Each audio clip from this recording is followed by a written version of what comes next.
Can we trust the New Testament?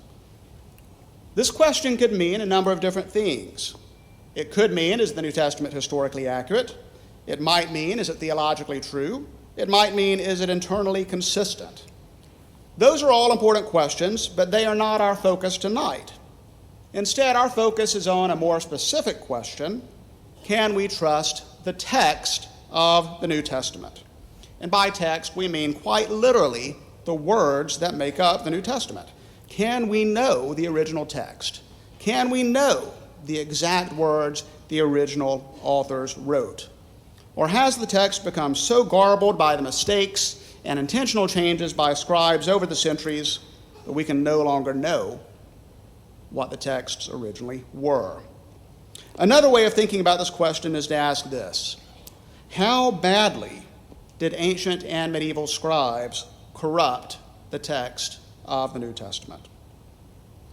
This is a crucial question for properly understanding the New Testament. And as our speakers will note, we do not have any of the original manuscripts that the biblical writers produced.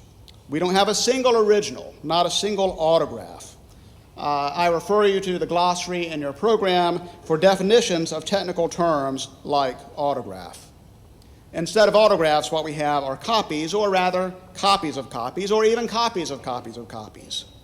On the one hand, we're fortunate to have thousands of these copies, over 5,800 Greek manuscripts of various sizes, with more still being discovered. For example, a team from the center led by Dr. Wallace just this past spring discovered 4 new Greek biblical manuscripts in Athens.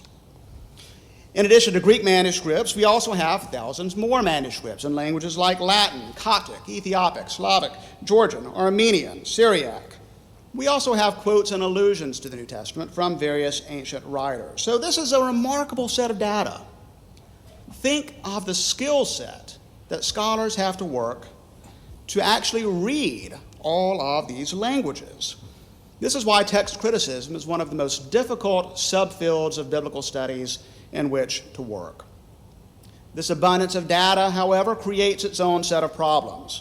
We have all of these manuscripts, but they differ from each other because of the text variants introduced by scribes. When we compare the different readings, can we determine that one reading is more likely to be original than the others? If not, if we can't construct the original text, how far back can we push it? How early can we get? And if we can't determine the original text, how much does it matter? These are the sorts of questions that text critics tackle, and we're fortunate to have 2 of the best-known text critics in the world, Daniel B. Wallace and Bart D. Ehrman. We'll see that when they examine the evidence, they find much with which to agree with each other, but they find much on which they disagree. Ehrman has argued that we can't always know the original text of the biblical writers, while Wallace's center is devoted to the great and noble task of determining the autographs of the New Testament. That's a quote from the center's website. For Ehrman, we will always have significant gaps in our knowledge of the original text unless an autograph turns up. For Wallace, while the task of determining the original is not complete, it can be done, and we are well on our way to doing it. Clearly, they disagree. And yet, as you'll see, despite their differences, they obviously have great professional respect for each other. Our format for tonight is laid out in the program. Each scholar will present an opening argument of approximately 30 minutes. First Dr. Ehrman, then Dr. Wallace. After the opening arguments, the 2 will have opportunities to respond to each other, and then another round of response after that. Afterwards, there will be time for questions from the audience, and we'll conclude with closing arguments, first by Dr. Ehrman and then by Dr. Wallace. You will then go home and debate who won. I'll introduce each speaker before his opening argument, and now I'll begin. Bart D. Ehrman is the James A. Gray Distinguished Teacher in the Department of Religious Studies at the University of North Carolina at Chapel Hill. He earned his BA from Wheaton College, his Master of Divinity, and PhD from Princeton Theological Seminary, where he worked with famed text critic Bruce Metzger. After teaching for a few years at Rutgers University, he arrived at the University of North Carolina in 1988. Ehrman has lectured all over the world, but you don't have to leave home to listen to him. He's videotaped several lecture series through the Teaching Company. You may have encountered him on his numerous radio and television appearances on CNN and on shows like Fresh Air with Terry Gross, The Diane Rehm Show, The Daily Show with Jon Stewart, and even The Colbert Report, twice. Unfortunately, New Testament scholars by definition are unable to reach any level of cool. So, nice try. Ehrman has authored, co-authored, or edited 26 books. That was yesterday's count. It may be outdated. Many of these have been enormously successful. At least 4 have made it onto the New York Times bestseller list, which never happens for biblical scholarship. In turning biblical scholarship into bestsellers, Dr. Ehrman has inadvertently proven that miracles do happen.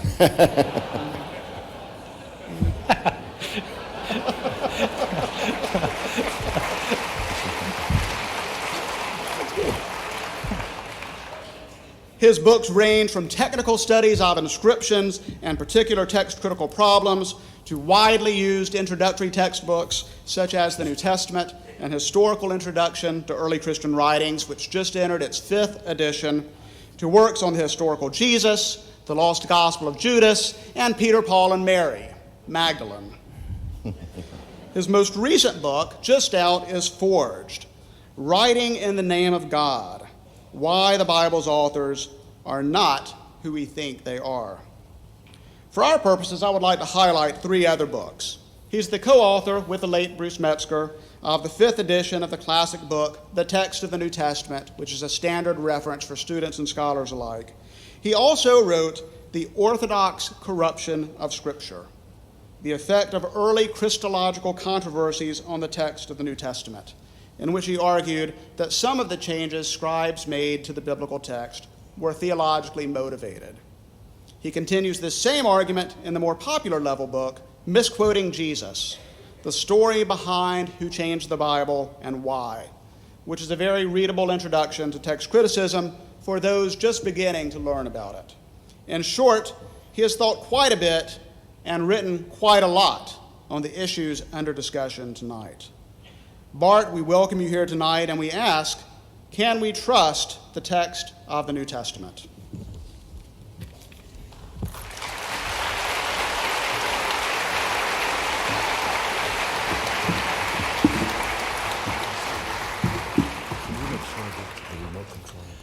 Well, thank you very much for that generous introduction, Mark, and thank you all for coming out. Just to get things started, let me ask, how many of you would consider yourselves Bible-believing Christians? Right, okay. How many of you are here to see me get creamed? Right. Okay.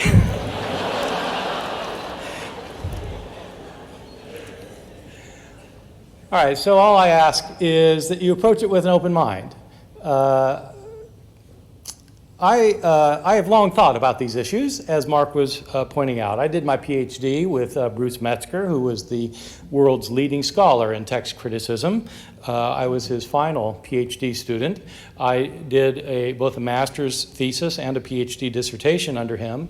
And then when I graduated from Princeton Seminary, I wrote for several years nothing except for books on textual criticism.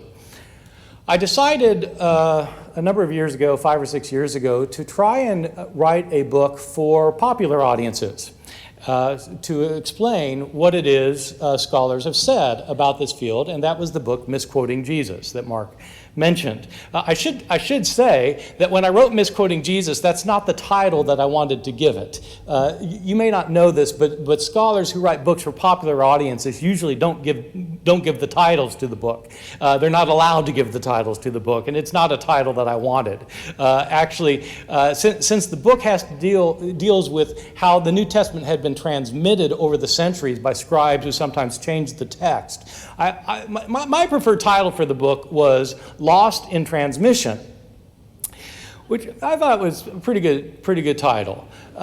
My publisher, though, decided against it because they thought that in places like Texas, if we called it Lost in Transmission and somebody went to the Barnes & Noble and saw it on the shelf, they would assume that it was a book about NASCAR. I suggested that might improve sales.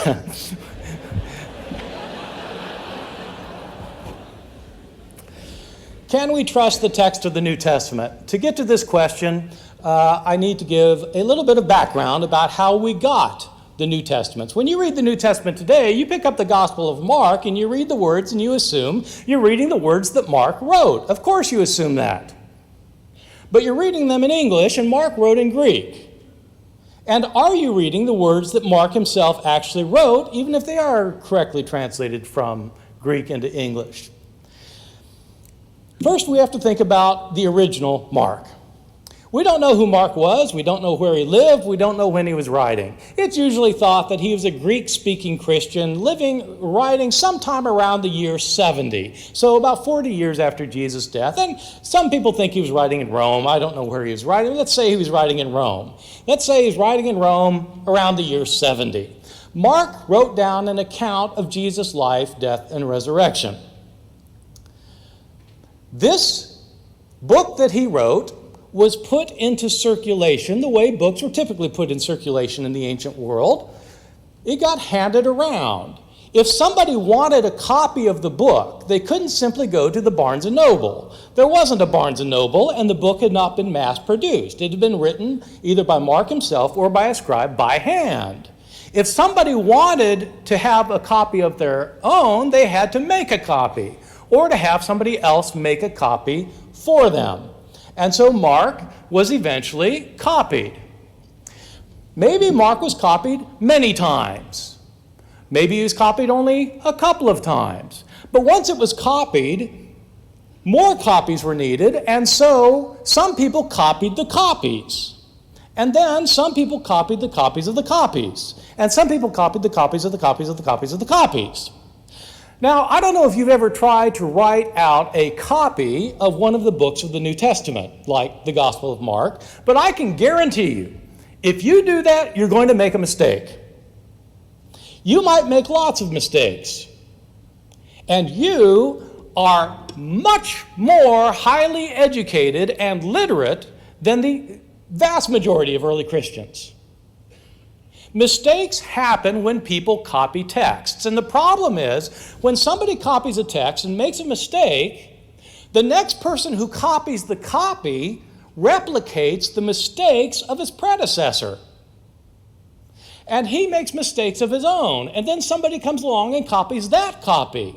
And when they copy that copy, they replicate the mistakes of both of their predecessors, and they make their own mistakes. And then somebody copies that copy. And it goes on like that for year after year after year. The only time mistakes get corrected is when a scribe is copying a text and they realize, oh, this copy has a mistake. And they try to correct the mistake. But they don't know what the original said. They're just trying to make it right. It's possible that when somebody tries to correct a mistake, that they correct it incorrectly. In which case, you've got the original copy, you've got the mistake, and you've got the mistake and correction of the mistake. 3 forms of the text, and then somebody copies that form of the text. And it goes on like that. Month after month, year after year, decade after decade. And so you get copies of the copies of the copies. We don't have the original version of Mark. We don't have the book he wrote. We don't have the first copy made of Mark, or any of the first copies, or copies of the copies, and we don't have copies of the copies of the copies of Mark. Mark's book was copied for very many years before we have any copy. The first copy we have of Mark is a manuscript that scholars have called P45.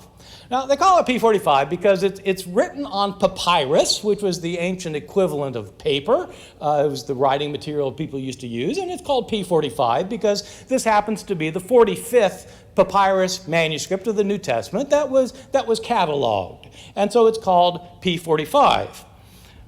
This is what it looks like. This is one page of P45. You can see that it is not a complete page. As you can see, there are holes in the manuscript here and here, and some of the margin is missing here. But this is actually one of the best preserved pages of this manuscript, P45. P45 is not a complete manuscript of Mark. Obviously, there's some things missing on this particular page. It doesn't have anything from the first 3 chapters. It starts with chapter 4, this surviving fragment we have. It's not entire, it's just fragmentary. This copy has only 5 verses from Mark chapter 4, and then it has verses from the following 8 chapters. It goes from basically chapter 4 to chapter 12, so it doesn't have the last 4 chapters. It doesn't have the first 3 chapters, so it's missing the first 3, the last 4, and it has some bits of the stuff in between. This is our first copy of the Gospel of Mark that survived, except for small fragments. We have a small scrap or 2 here or there, but this is basically the first copy of any use to us. So it's our oldest copy, and it's usually dated to around the year 220 CE or AD 220. Now, if Mark was written in the year 70, that means this copy was made 150 years after the original, and it's our first copy. This kind of time gap is not unusual in the New Testament. This is the kind of time gap we're talking about for most of the books of the New Testament, not just the Gospel of Mark, for most of them. I'm just using Mark as an illustration. We don't have a complete copy of the Gospel of Mark until the middle of the 4th century. Until about the middle of the 4th century, 300 years of copying before we have a complete copy that survives. There were lots of copies made before this complete copy, and there were lots of copies made before P45. P45 is not a copy of the original Mark. It's a copy probably of a copy made a few years earlier, which was a copy of a copy made a few years earlier, which was a copy of a copy made a few years earlier, and so on and so on. There have been numerable stages between the original and our first copy. How many mistakes had crept into the text before we start getting copies? There's no way to know because we don't have earlier copies. These are the earliest. The first complete copy, 300 years after. How many intervening stages of copying was it? We simply don't know. We can't know because we don't have the manuscripts to tell us. This, again, is not simply true for the Gospel of Mark. It's true for all of the books of the New Testament.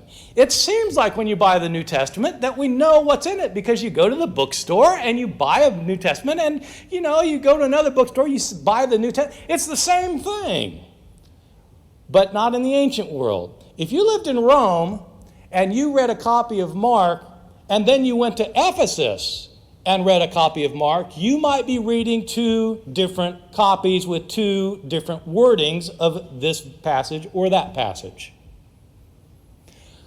These copies are circulating throughout the Roman world. Wherever Christians were, they wanted copies of the Gospels.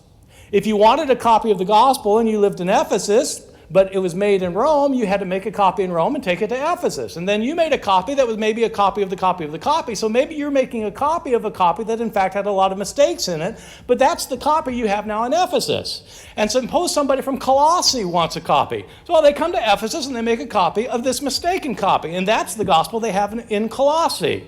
And then suppose somebody from Antioch wants a copy. Well, they come to Colossae and they make a copy there of this errant copy that's based on copies of the copies of the copies, and it circulates around the Roman world like this, with everybody making mistakes and no way for us to know what mistakes had been made at the early stages. That's the problem we're confronted with the text of the New Testament. So, what can we say about our surviving copies? Well, the good news is we have lots of copies of the New Testament. We have lots more copies of the New Testament than for any other book in the ancient world. We have so many more copies than we have of Plato, or of Euripides, or of Homer, or of Aeschylus. Name your author. We have far more copies of the New Testament than any. So that's the good news. The bad news is we don't have any of the early copies. It's nice that we have copies from later centuries, but we don't have the copies that we want, which are the copies from the early centuries. What can we say about the ages of these copies? Well, the oldest copy of Mark is P45, which we looked at from the year 220.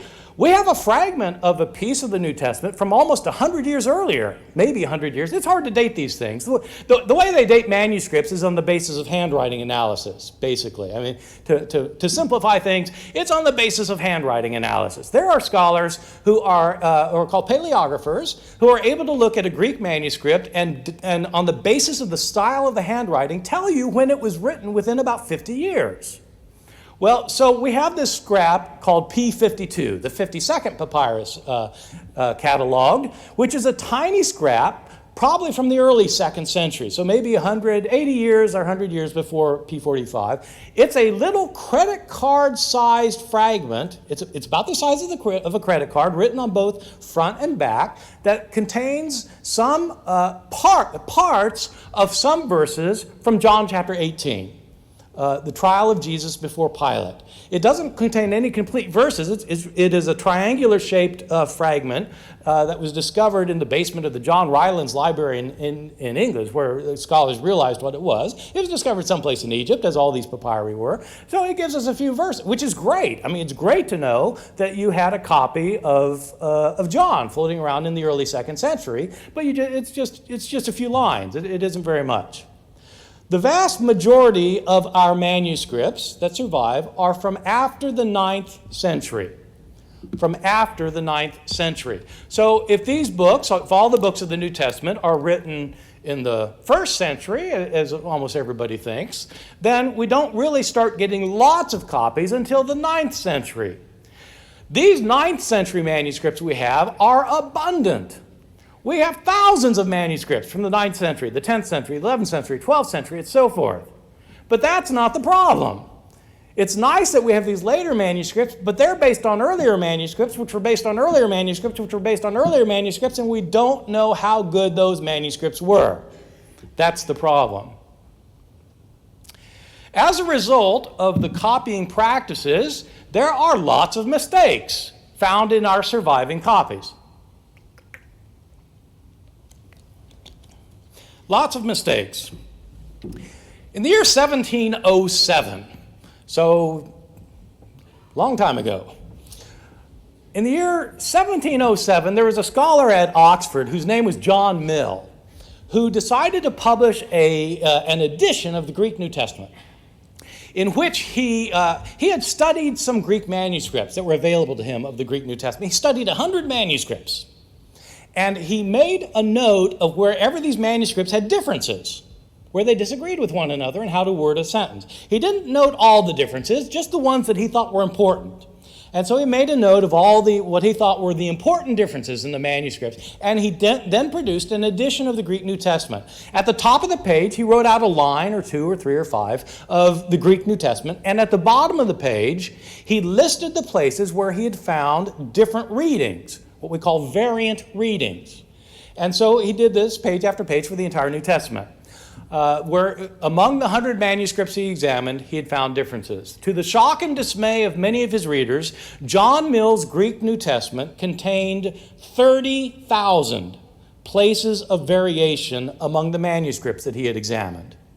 30,000 places where the manuscripts differed from one another. This really upset some people.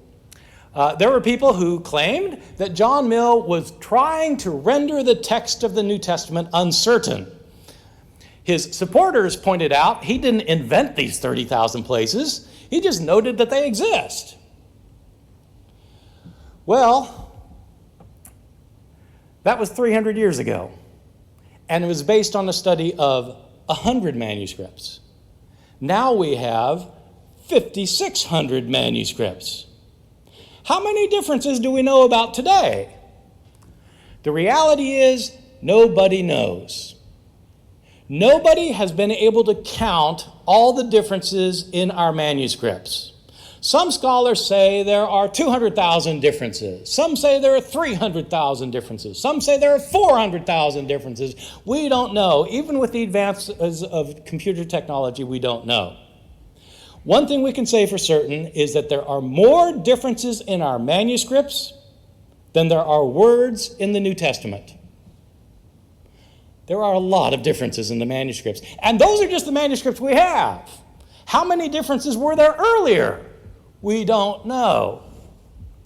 Now, what kind of mistakes do we have in these manuscripts? So, just to be quite clear about this, most of these 300,000, 400,000 differences are completely immaterial, insignificant, and don't matter for a thing other than to show that scribes in the ancient world could spell no better than my students can today.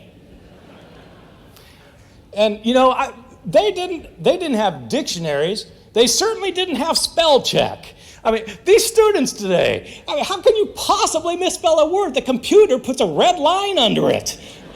I mean, how dumb do you have to be to misspell a word?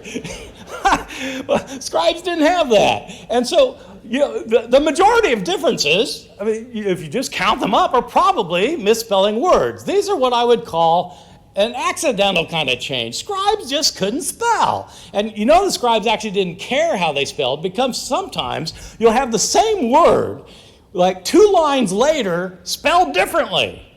They didn't, you know, it wasn't an issue for them. Well, those are differences. And so, well, who cares about spelling differences? Well, you know, most of us don't care that much. There actually are some spelling differences that matter, but most spelling differences don't matter for anything. There are other kinds of accidental mistakes that you find in manuscripts. I mean, scribes often were incompetent, or they were sleepy, or they were inattentive, and so they made mistakes.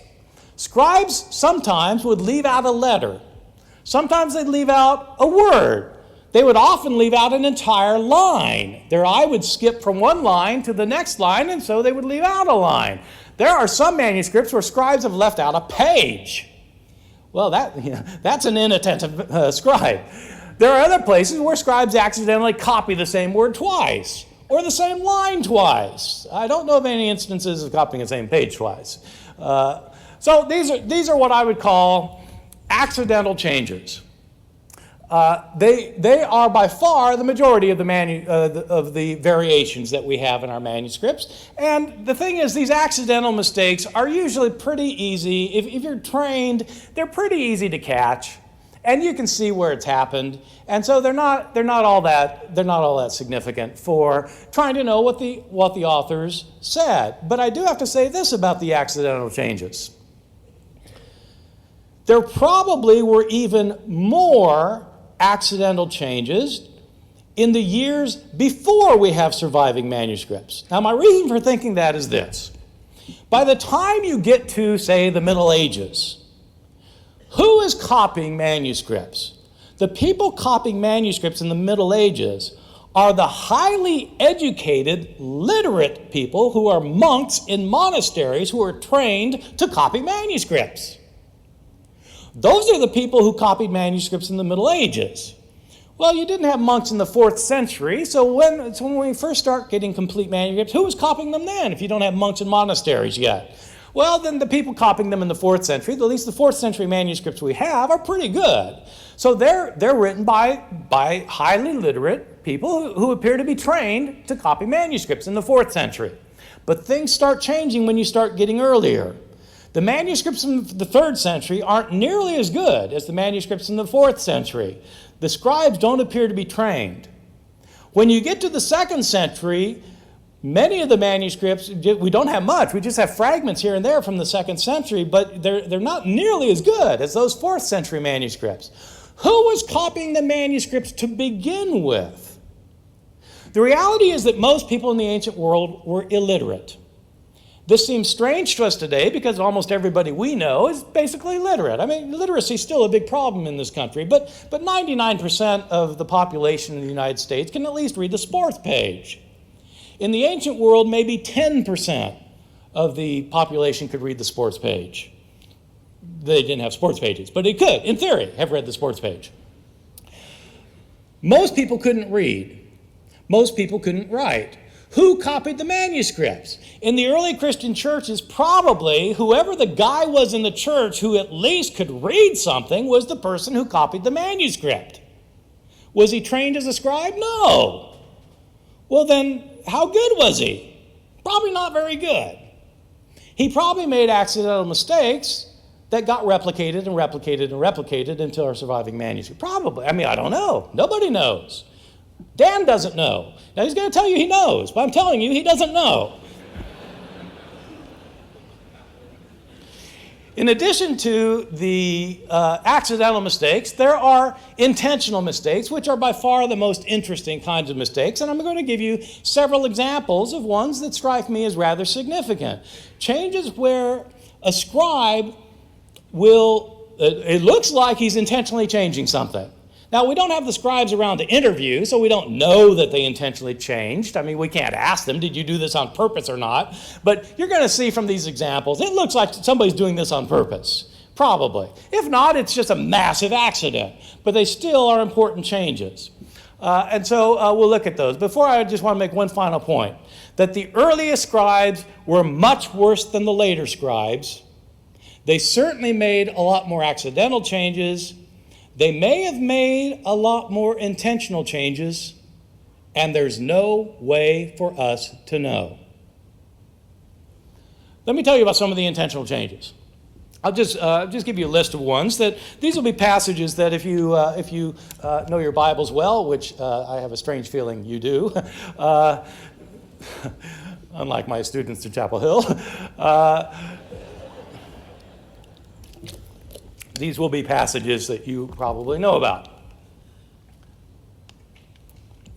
In the King James Bible, 1 John chapter 5, verses 7 and 8, provides us with the only place in the entire New Testament where the doctrine of the Trinity is explicitly taught. The doctrine of the Trinity is that there are three persons in the Godhead, the Father, the Son, and the Holy Spirit, and those are not three gods, the three are one.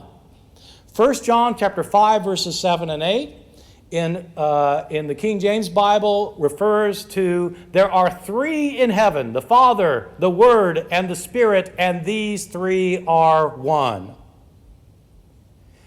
That's in the King James Bible, but it's not in the Greek manuscript. You get it, it's actually in a few Greek manuscripts, and it's in Latin manuscripts, which was at the heart of the Latin Vulgate. It's an important verse because, as I said, you can intuit or you can reason towards the Trinity from other passages in the New Testament. This is the only passage that explicitly teaches it, and it wasn't originally in the New Testament. Dan and I do not disagree on this point. This verse was not originally in the New Testament. Is it an important verse? Well, it was for my grandfather. When the Revised Standard Version came out in 1952, he went through the roof, because it didn't have the teaching of the Trinity. They took out the Trinity. This was a huge offense. Not nearly as offensive as I would be to him, but it was a huge offense. Well, it's a rather important matter whether this verse is in there or not. Is Jesus ever called the unique God in the New Testament? It depends which manuscript you trust for John chapter 1, verse 18. Some of our manuscripts, the manuscripts that some textual scholars prefer and others don't prefer, some in this verse talk about Jesus as the unique God. No one has seen the Father at any time.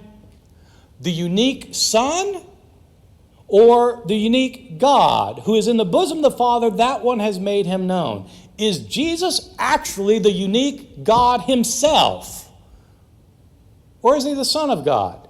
Both are important, but it does matter whether Jesus is called God, the God, in the New Testament.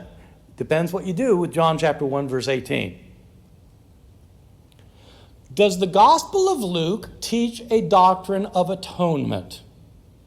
The doctrine of atonement is that Christ's death is the death for sins.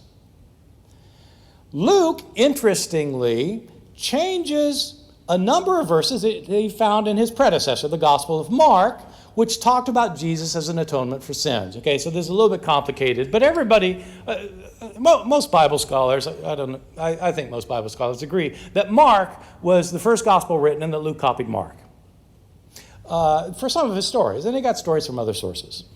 One of the verses in Mark is a very famous verse from Mark chapter 10. The Son of Man came not to be served, but to serve and to give his life as a ransom for many.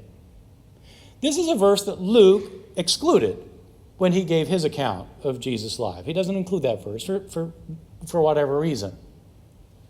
It is striking that the only place where Luke's ideas about Jesus' death indicate that his death was an atonement for sins is in the passage Luke 22, verses 19 and 20, where Jesus it's at the Last Supper. Jesus, in Luke's gospel, Jesus first gives the cup before he gives the bread. This is the cup of the new covenant, etc. Then he gives the bread. This is my body broken. And then, in some manuscripts, it doesn't just say, this is my body that's been broken. It says, this is my body that has been broken for you. And then it goes on to say, this cup is the covenant of my blood, which is shed for you. The death of Jesus for the sake of others, which is otherwise missing in Luke. And you say, well, so what if it's missing in Luke? It's in Matthew. Okay, but does it matter what Luke says or not? You say, no, it doesn't matter. It just matters what Matthew says. Really? Luke doesn't have a doctrine of atonement depending on which manuscript you trust for chapter 22. The favorite story of many Bible readers of Jesus is the story of Jesus and the woman taken in adultery. Jesus is teaching in the temple. Y'all know the story. It's in all the Jesus movies. This story is so good, you can't leave it out of a Jesus movie. When Mel Gibson made The Passion of the Christ, even though it was about Jesus' last hours, he had to include this story, so he included it as a flashback. Right? Jesus was remembering this happened because you can't make a Jesus movie without the woman taken in adultery. Let the one without sin among you be the first to cast a stone at her. It's found in manuscripts of the Gospel of John, but it's not originally in the Gospel of John, probably, because it's not in the earliest manuscripts of John. It's a story that was added later after our earliest manuscripts. How many stories were added before our earliest manuscripts?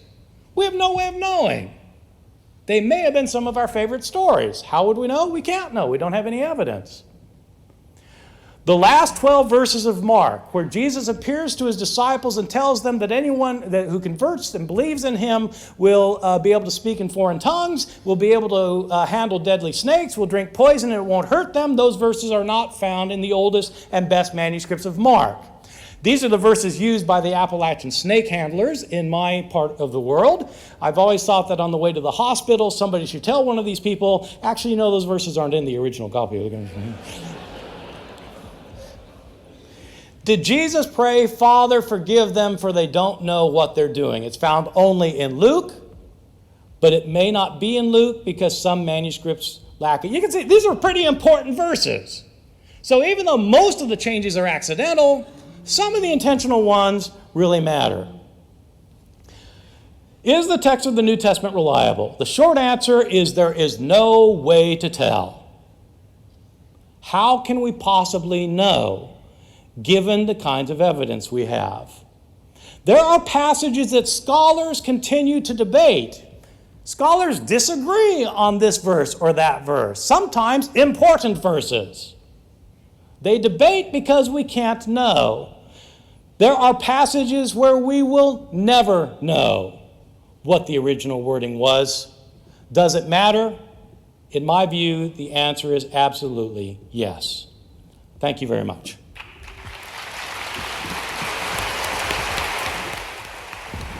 Thank you very much, Dr. Ehrman. Our second speaker is Dr. Daniel B. Wallace. As I noted earlier, Dr. Wallace is a professor of New Testament studies at Dallas Theological Seminary and the founder and executive director of the Center for the Study of New Testament Manuscripts. He earned a BA at Biola University and a THM and PhD at Dallas Theological Seminary. An ordained Baptist minister who has held several ministry positions, He has served on the faculty of DTS since 1987. Dr. Wallace has traveled around the world to study and photograph biblical manuscripts. He's examined biblical manuscripts at the Ecumenical Patriarchate of Constantinople, the monastery of St. John the Theologian on the island of Patmos, the Vatican, St. Catherine's Monastery at Mount Sinai, and many other sites. He is frequently consulted by the media. He has appeared on television shows such as Day of Discovery and CBN News, and has been a source for stories and publications such as the Wall Street Journal, the Boston Globe, and U.S. News and World Report. He's given over 100 radio interviews. In the scholarly world, he's best known for his extensive work in the areas of biblical Greek grammar and text criticism.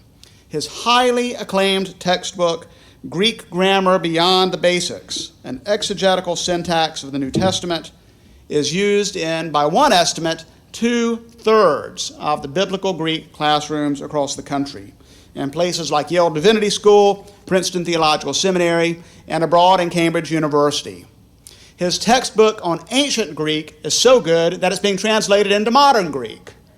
Just think about that. It's already been translated into Portuguese, Russian, and Spanish. He's the senior editor of the Net Bible, or the New English Translation. This is the first biblical translation to ever be beta tested on the internet. When a preliminary version was posted online for comment, over 1 million people looked at it. If it had been on Facebook, they would have said, like. The Net Bible has nearly 61,000 footnotes, the most of any one-volume Bible translation ever published. Dr. Wallace is the author or co-author of several other books, such as Who's Afraid of the Holy Spirit? An Investigation of the Ministry of the Spirit of God Today, Reinventing Jesus, How Contemporary Skeptics Miss the Real Jesus and Mislead Popular Culture, Dethroning Jesus with Darrell Bach, and The Basics of New Testament Syntax. I was going to say that he's written 8 books, but that's yesterday's count, and it's out of date. His newest book is being released for the first time tonight, Revisiting the Corruption of the New Testament. That title sounds familiar. Revisiting the Corruption of the New Testament, Manuscript, Patristic, and Apocryphal Evidence, released for the first time tonight. In short, Dr. Wallace has thought quite a bit and written quite a lot about the issues under discussion tonight. Dan, welcome to SMU, and let me ask, can we trust the text of the New Testament?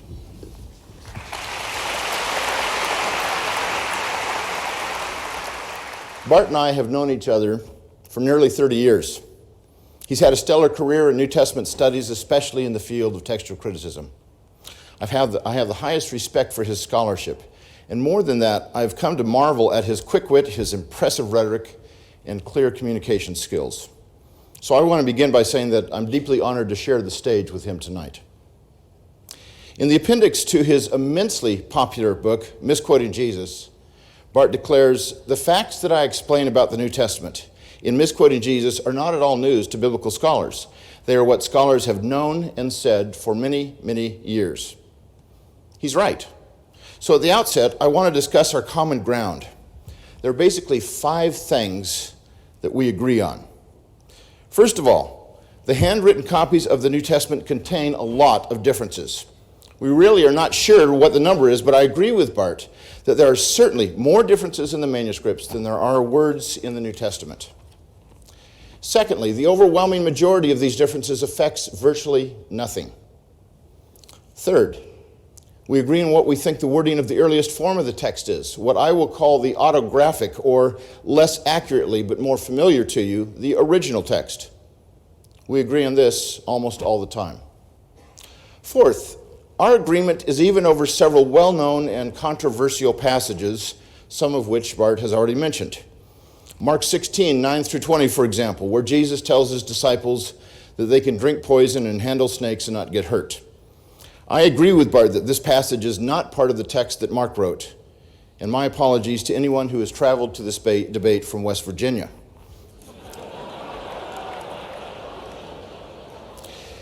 We both agree that the story of the woman caught in adultery was not part of the authentic text of John. This passage has more emotional baggage for it than any other, but it has been the pursuit of truth that has led scholars to the near consensus that these 12 verses have no places in the autographic text of John or of any of the four Gospels. Put simply, it's my favorite passage that's not in the Bible. These two passages are far and away the longest disputed texts in our manuscripts. They've been considered inauthentic in virtually all modern translations of the Bible. We both agree on 1 John 5:7. In the King James Bible it reads, "For there are three that bear record in heaven, the Father, the Word, and the Holy Ghost, and these three are one." As Bart said, this would be the most explicit statement about the Trinity in the Bible, but it is definitely not part of the original text. And this fact has been known by scholars for half a millennium. And finally, we both agree that Orthodox scribes occasionally change the New Testament text to bring it more into conformity with their views. So what's the issue then? The text is not the issue.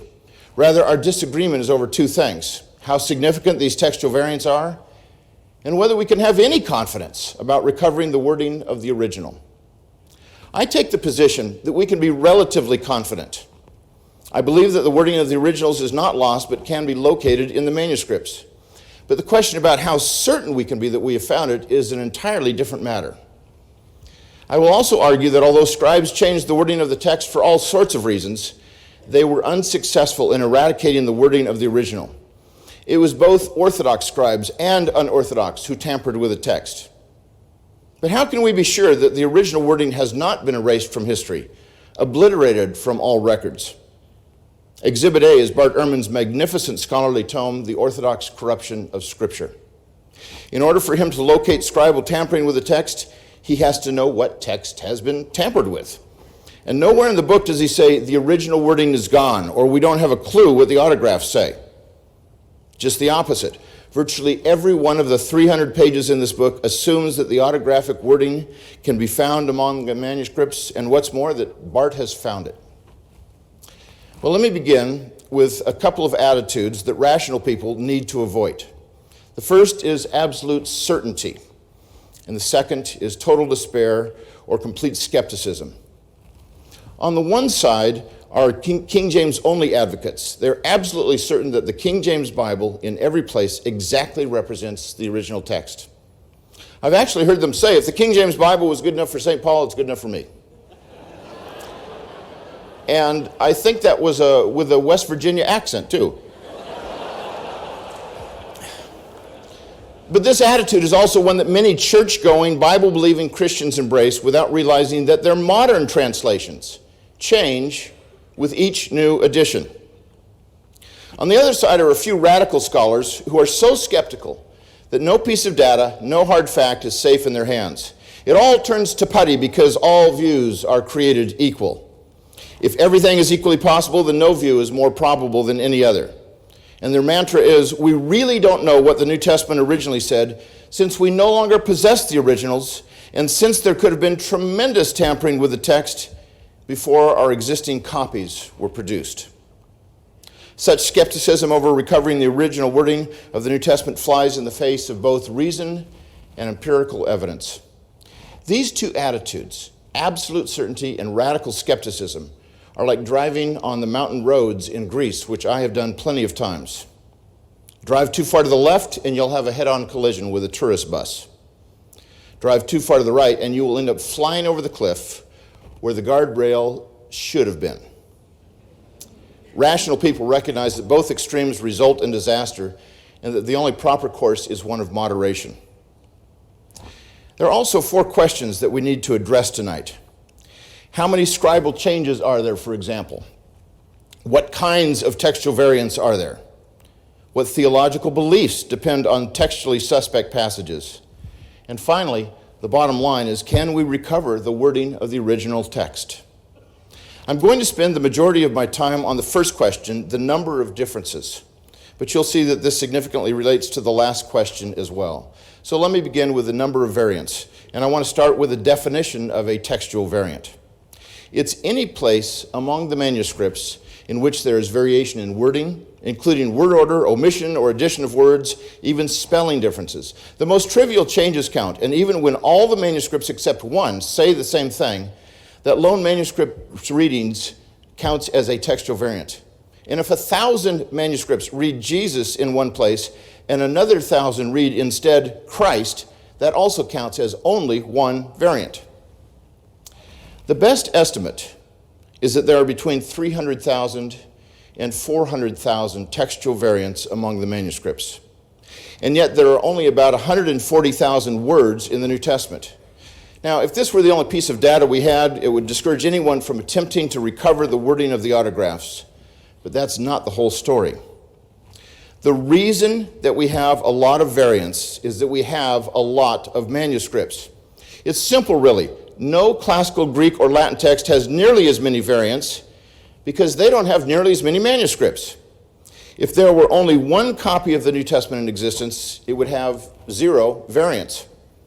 Yet several ancient authors have only one copy of their writings in existence, and sometimes that lone copy is not produced for more than a millennium. But a lone late manuscript would hardly give us confidence that that single manuscript duplicated the wording of the original in every respect.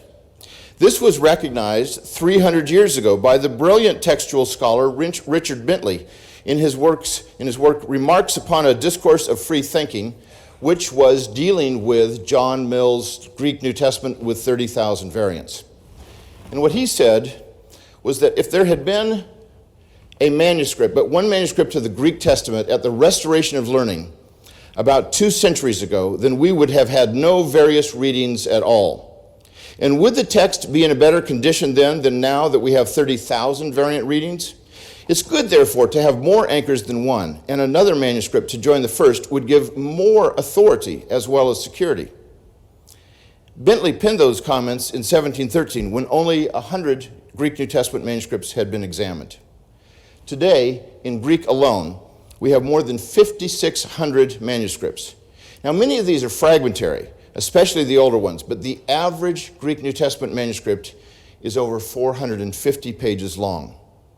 Altogether, there are more than 2.5 million pages of text, which we know quite well at CSNTM because we're trying to photograph all of them, leaving hundreds of witnesses for every book of the New Testament. And Bentley was right.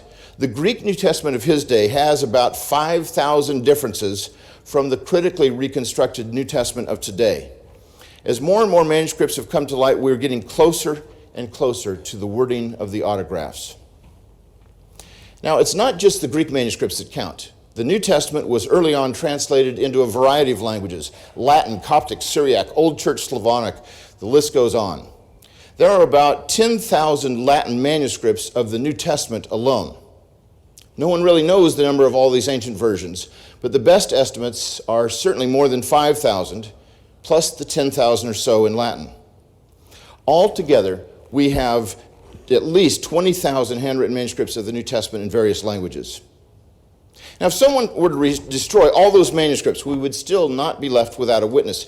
And that's because church fathers wrote commentaries on the New Testament, and they did not have the gift of brevity. To date, approximately 1 million quotations of the New Testament by the fathers have been recorded. If all other sources for our knowledge of the text of the New Testament were destroyed, the patristic quotations would be sufficient alone for reconstruction of practically the entire New Testament, wrote Bruce Metzger and Bart Ehrman.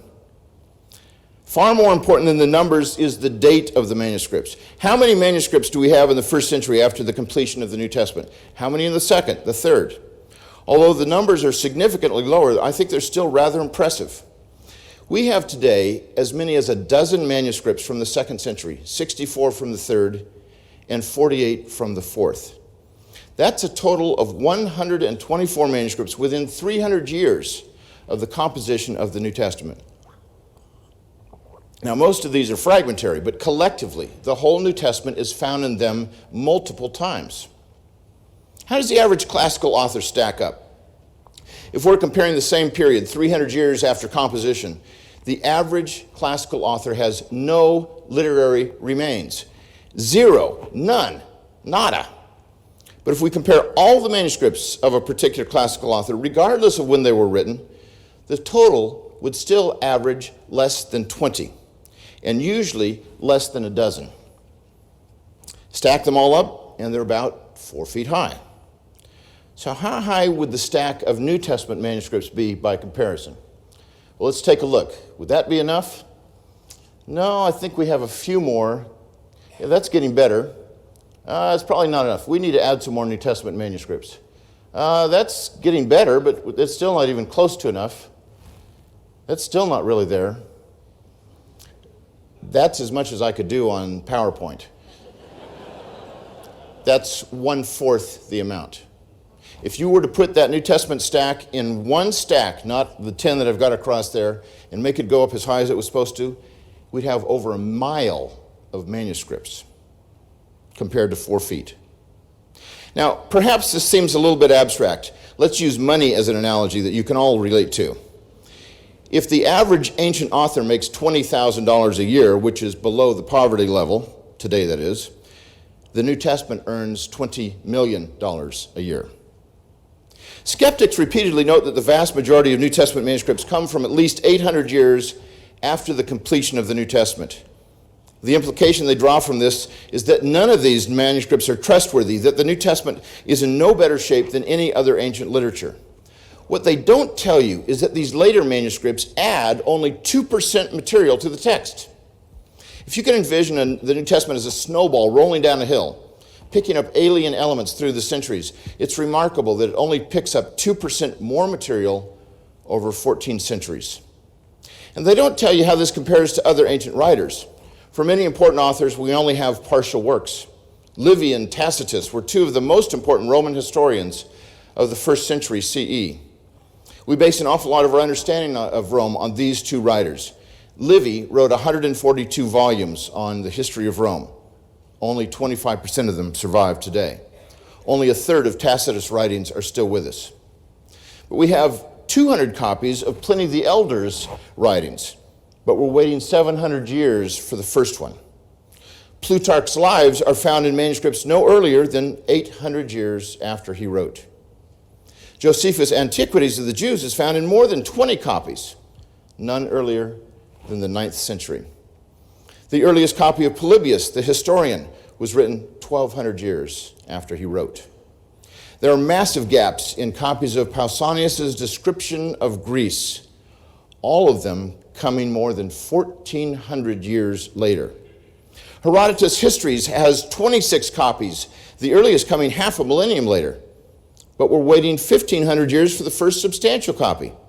We are waiting 18 centuries for any substantial copies of Xenophon's Hellenica.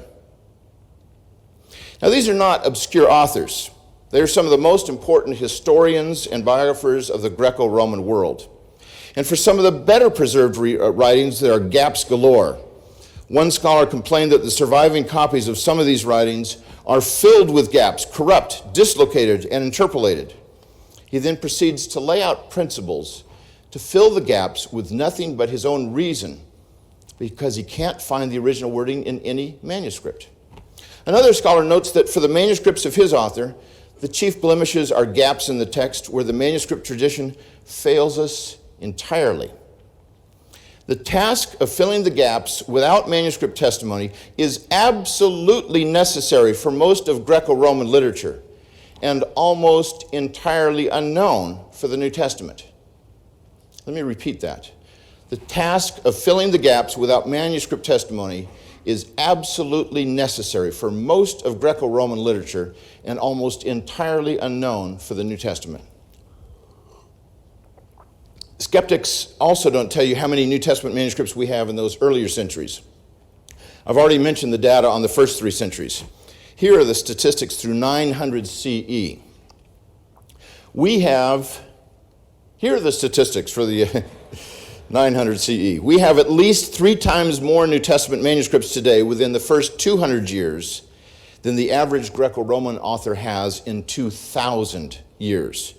Although only 10% of the Greek New Testament manuscripts were copied before 900, that's still more than 500 manuscripts. To argue that we don't have very many New Testament manuscripts from the early centuries is only true in relation to later New Testament manuscripts, not to anything else in the ancient world. Even J.K. Elliott, a meticulous New Testament textual critic who happens to be a non-Christian, correctly notes, we have many manuscripts. He noted some other things too, but not that.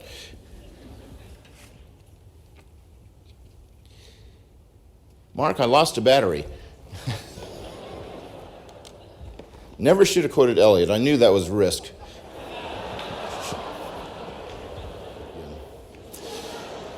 Well, Bart is right, however, that New Testament scholars have a serious problem on their hands, but it's not the problem that plagues Greco-Roman scholars. New Testament scholars are confronted with an embarrassment of riches. If we have doubts about what the original New Testament said, those doubts would have to be multiplied at least 1,000-fold for the average classical author. Now think about that. Are the skeptics really going to say that they have no idea what Plato or Demosthenes or Suetonius wrote? If they apply their skepticism of the New Testament text to the rest of Greco-Roman literature, then we might as well kiss all our ancient history books goodbye, because we would know next to nothing about the Caesars, Alexander the Great, Cicero, Plato, the glory that was Rome, or millions of other facts that these ancient manuscripts tell us. Our modern democracy, medical ethics, mathematics would all be eradicated. And most importantly, Russell Crowe could never have played the lead role in Gladiator.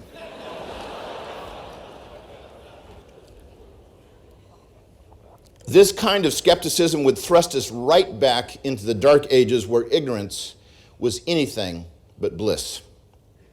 Put simply, the New Testament is far and away the best attested work of the ancient world.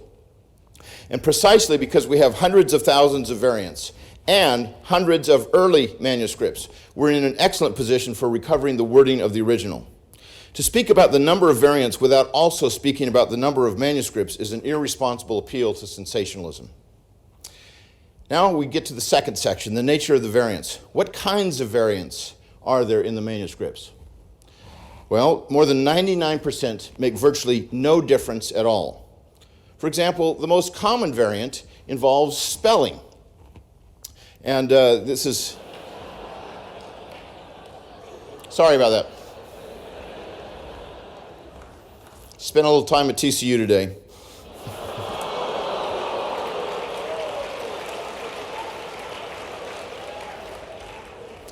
The absolutely most common textual variant is what's called a movable nu. That's N at the end of a word when the next word starts with a vowel, like our word a book, an apple, same kind of principle. Or at TCU they say an book, a apple.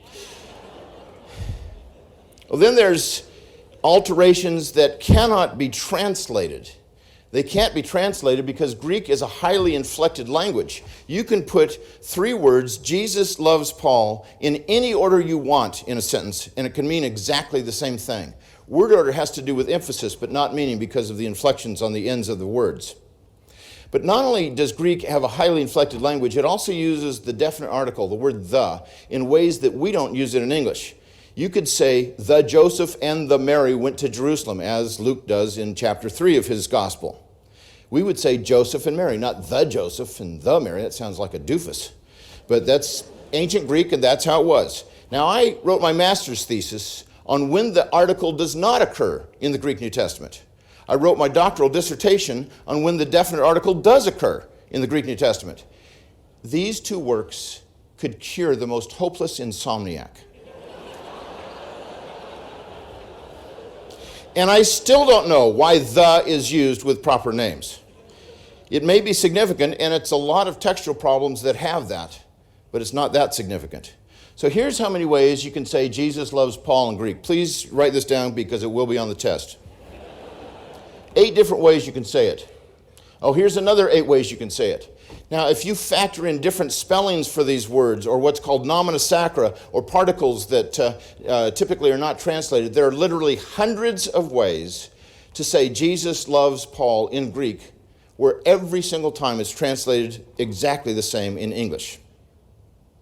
Now, if a 3-word sentence like this could potentially be expressed by hundreds of Greek constructions, how should we view the number of actual variants in the New Testament manuscripts? that there are only 3 variants for every word in the New Testament when the potential is almost infinitely greater seems trivial, especially when we consider how many thousands of manuscripts there are. The smallest group of variants are those that are both meaningful and viable. Less than 1% of all textual variants fit this group. Let me just give you a couple examples. Bart went over some major ones that we both would agree on. Mark chapter 9, verse 29. Jesus is talking to his disciples after they tried to exorcise a demon and they came back in utter failure, and he said, "This kind cannot come out except by prayer." Well, some manuscripts, including some very early manuscripts, say, "and fasting." So, here's a significant issue. If you are in the business of demon exorcism, you want to know, some of these stubborn demons, do you have to cast them out with just prayer, or is fasting also necessary? Now, you can tell just by looking at me that I go with a shorter reading.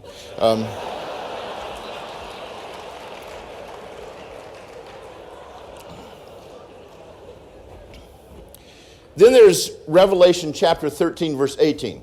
This is a verse everybody knows. We all know that the number of the beast is 666. Ask anybody at SMU, what's the number of the Antichrist? 666. They don't even need to wake up to tell you that. Well, not so fast. In the 1840s, a German scholar went to Paris to decipher a manuscript that it was extraordinarily difficult to read. And it took him almost 2 years to work through the entire thing. But he got to Revelation 13:18, and he noticed that in this manuscript it said 616 was the number of the beast. Now, most scholars think that 666 is the number of the beast and 616 is the neighbor of the beast. He just lives a few doors down, I guess. But then at the end of the 20th century at Oxford University, they discovered another fragment, a papyrus, that happens to be the oldest fragment of this particular passage. The one that Constantine von Tischendorf discovered or deciphered in Paris was our second most important manuscript for Revelation. The one at Oxford, our oldest for this particular chapter. Those 2 manuscripts may well tell us what the original wording is for this particular passage. Now, is it important? Yes, I think it's extraordinarily important, especially if it gets into modern English translations, because if you start having 616 as the number of the beast, it will send about 7 tons of popular Christian literature to the flames.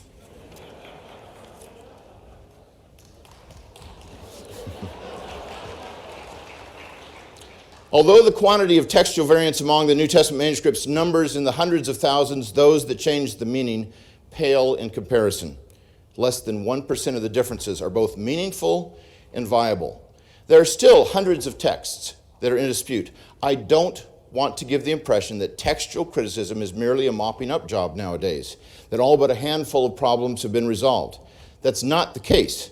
There are hundreds of passages whose interpretation depends to some degree on which reading is followed.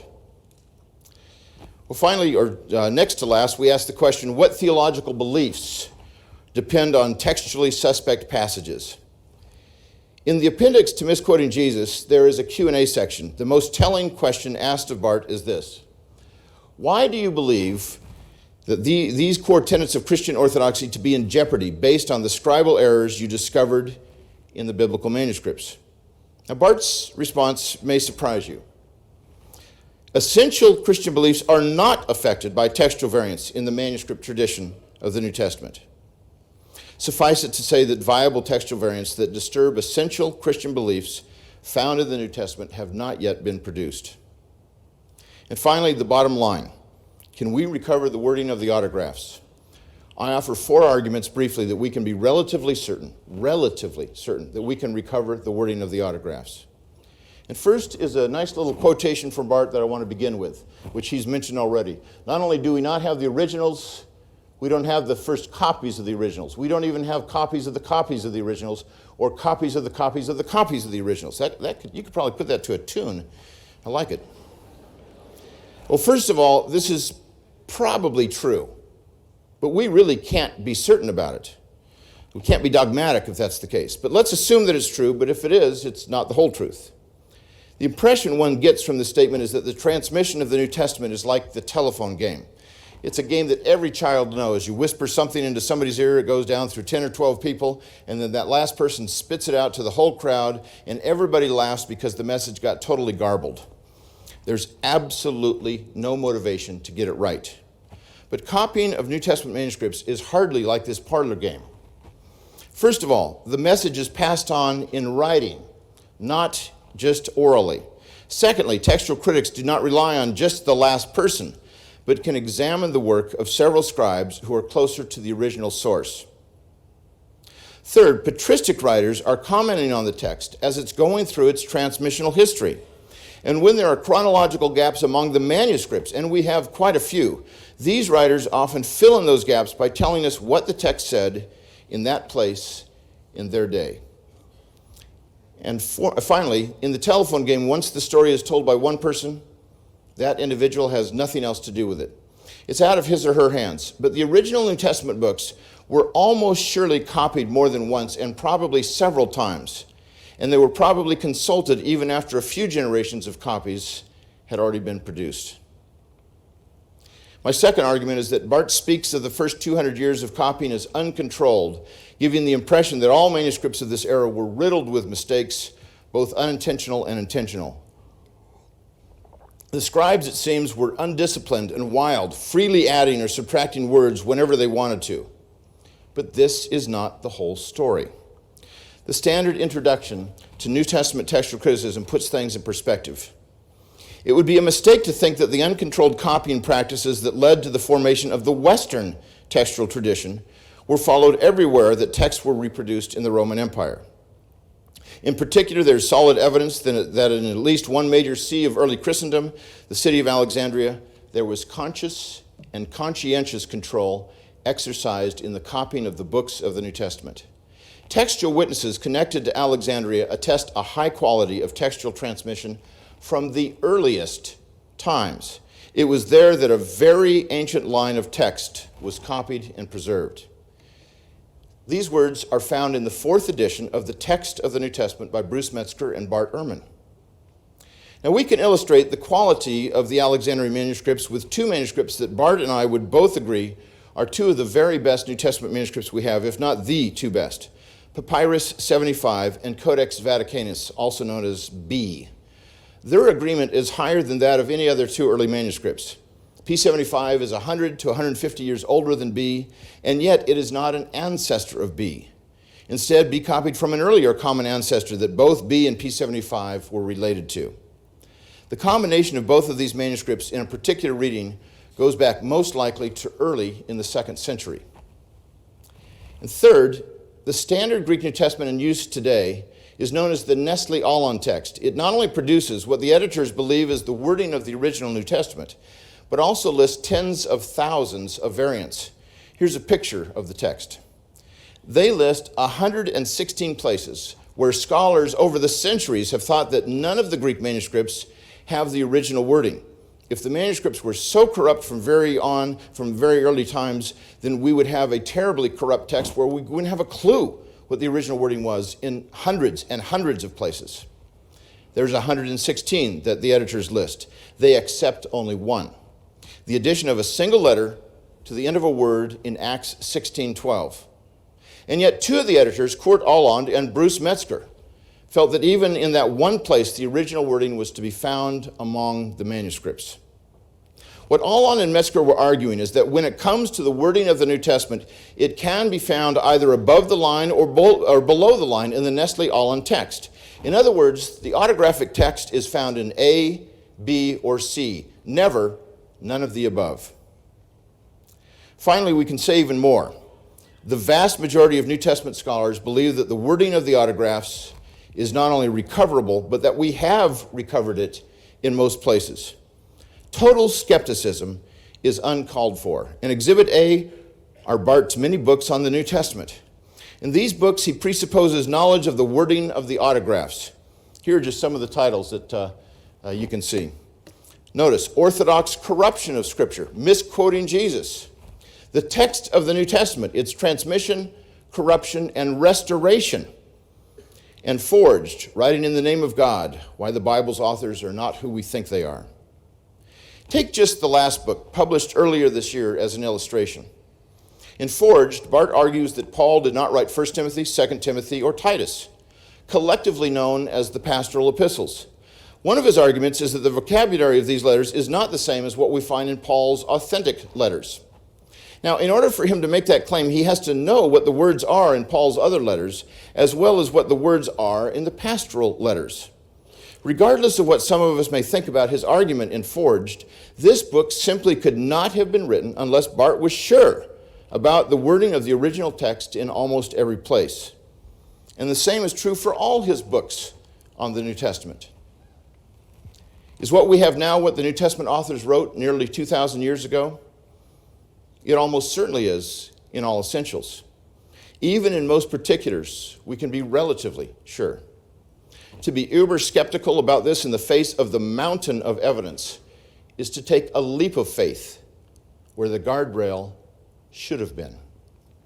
It is far more reasonable to be relatively sure that we can recover the wording of the original New Testament text than to be radically skeptical about the entire endeavor. Thank you for your attention.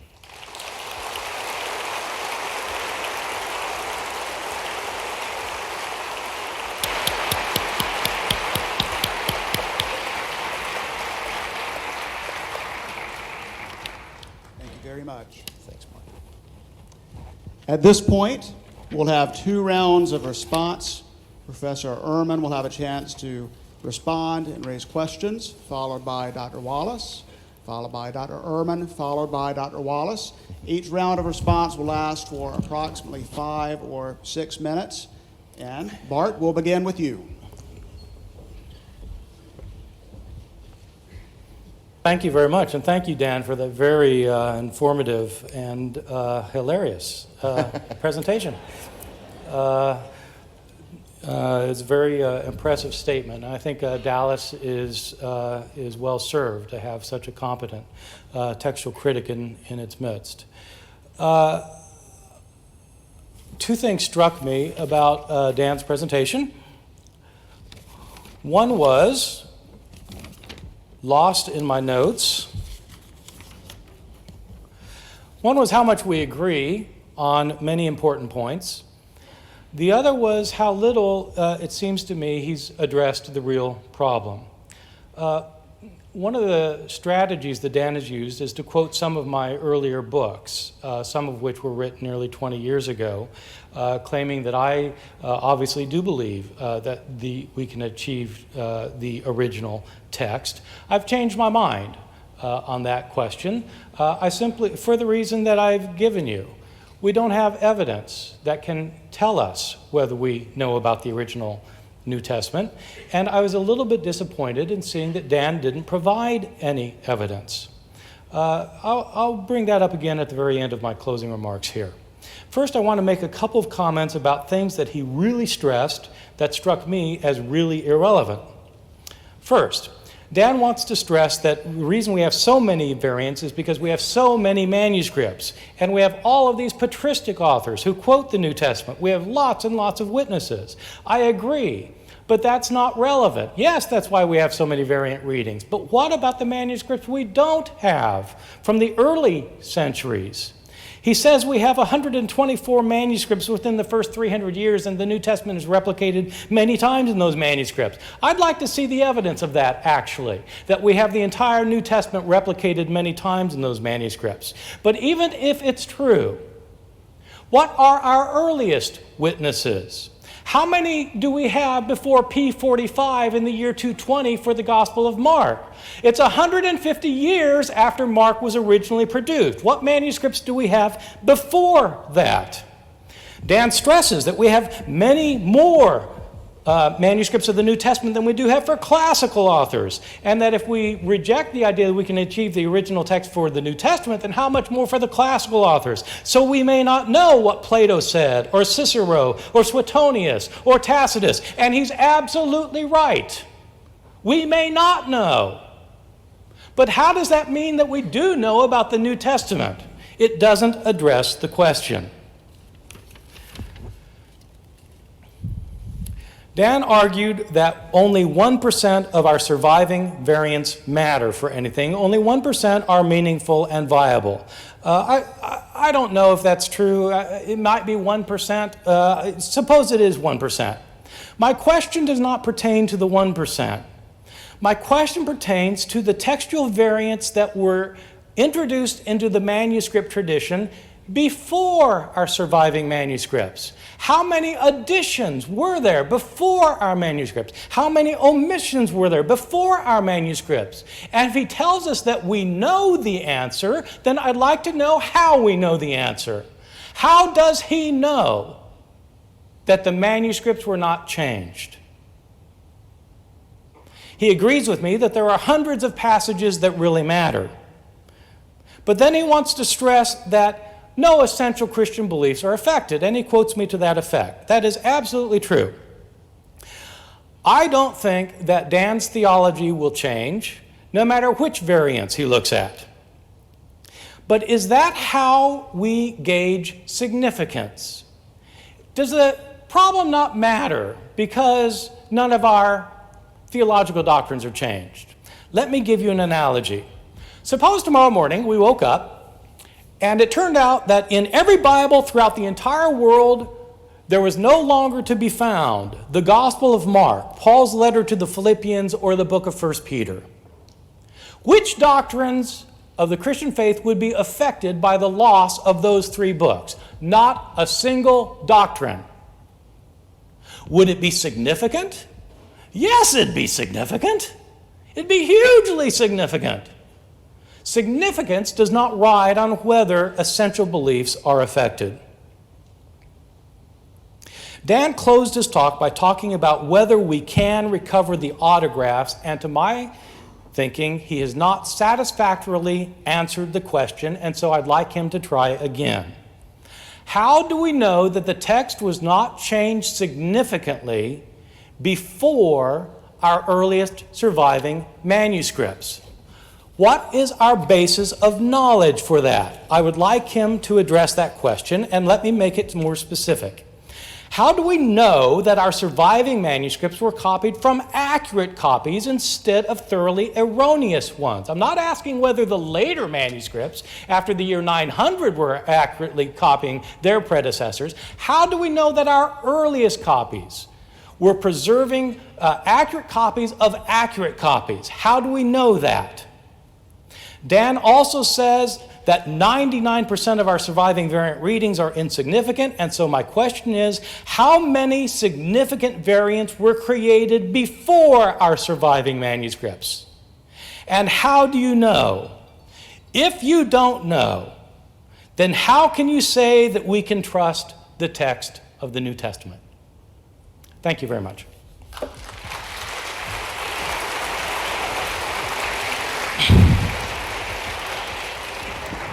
Thank you. Dan?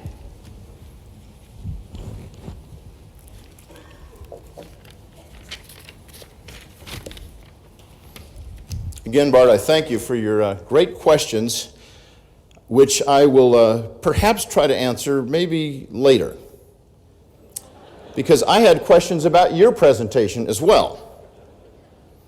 You said, for example, maybe Mark was copied only a couple of times.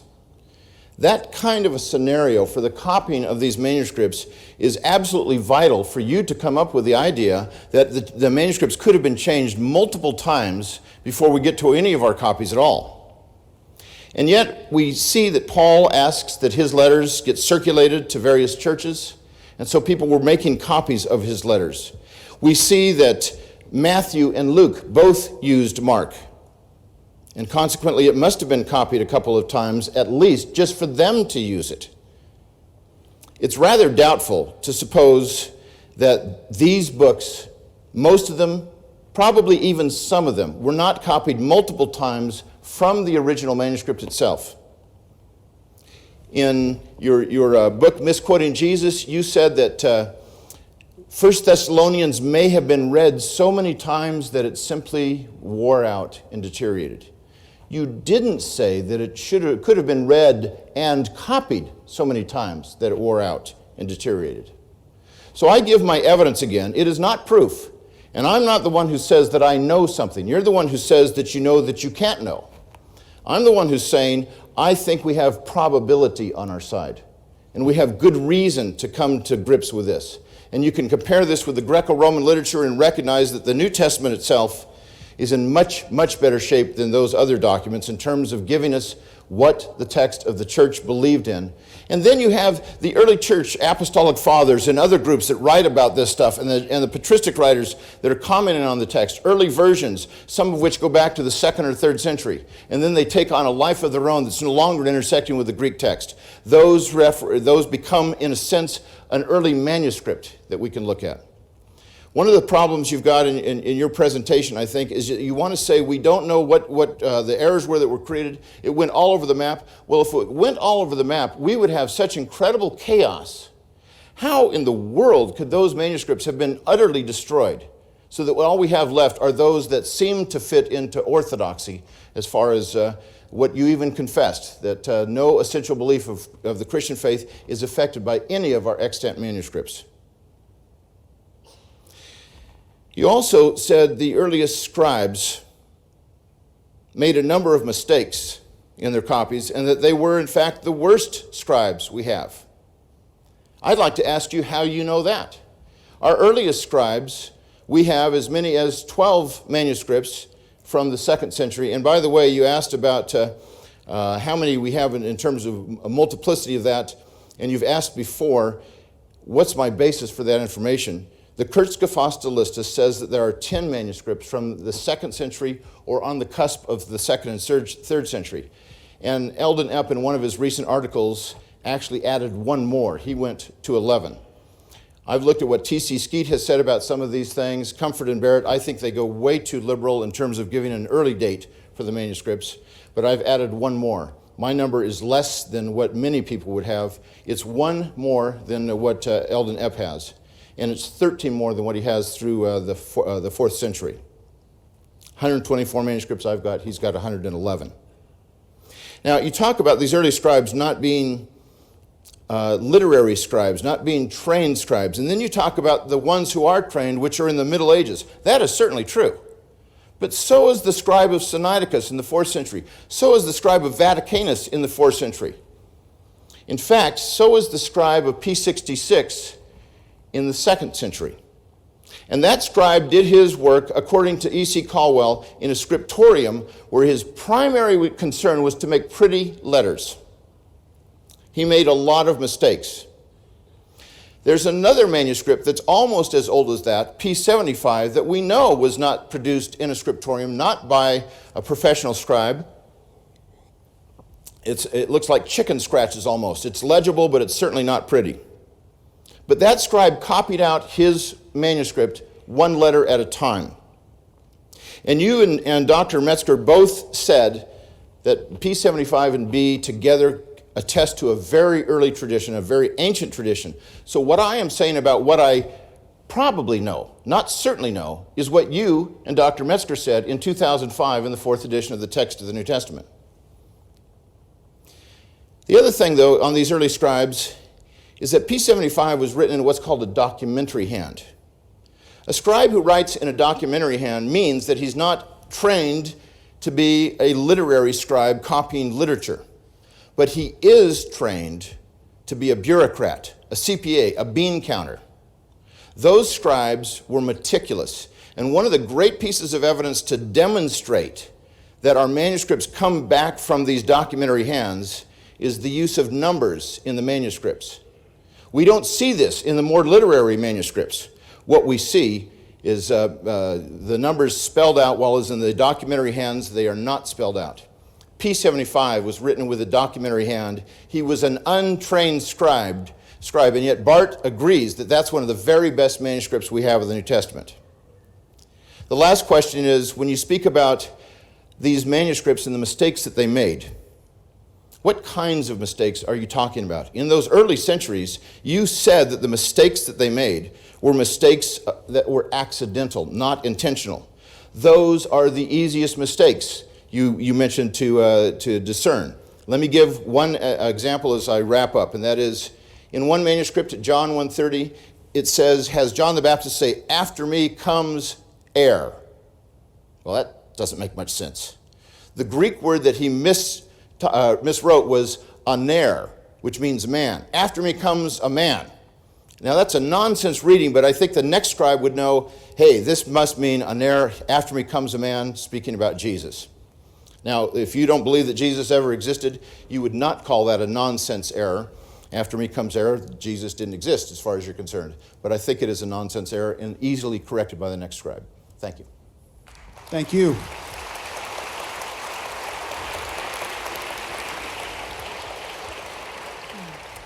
Well, this is getting good. We'll have one more round of debate. Bart, it's your turn.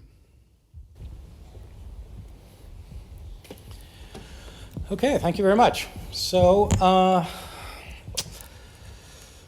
I'm looking forward to Dan's answers to my questions.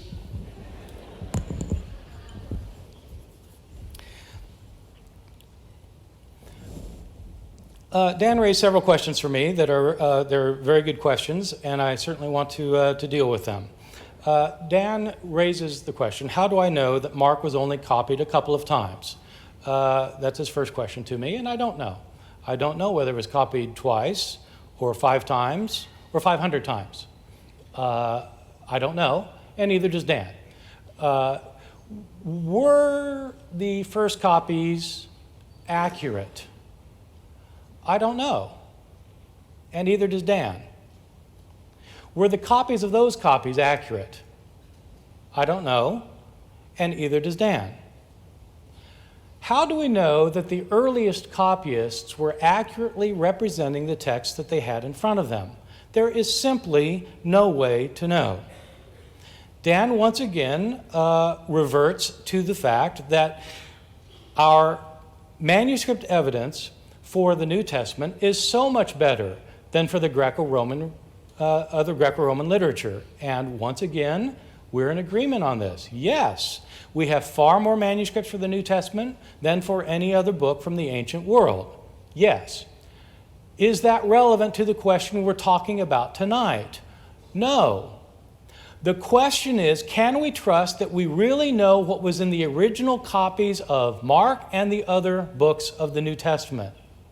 Dan wants to label me as a radical skeptic, and I'm simply saying that we have no evidence. If he thinks that there is evidence, I want to know what the evidence is. And so why doesn't he tell us the evidence that the earliest scribes, on which our later scribes depended, copied their text accurately? How do we know that the earliest copies of Mark did not take out a verse or two they didn't like, or add a verse or two that they thought should be in there? How do we know that they didn't do that? We have no way of knowing that. And so I'd like to know why Dan thinks that we do know. Dan does ask a very good question. How do we know that our earliest scribes were the worst scribes? And so it works like this. If you take 2 manuscripts from the 12th century and carefully compare them with one another word for word, they very often will agree in the vast majority of cases. If you take a manuscript from the 2nd century or the 3rd century and compare it with an 11th century manuscript, there will be enormous differences, tons of differences. Why? Because the later scribes were trained to copy things accurately.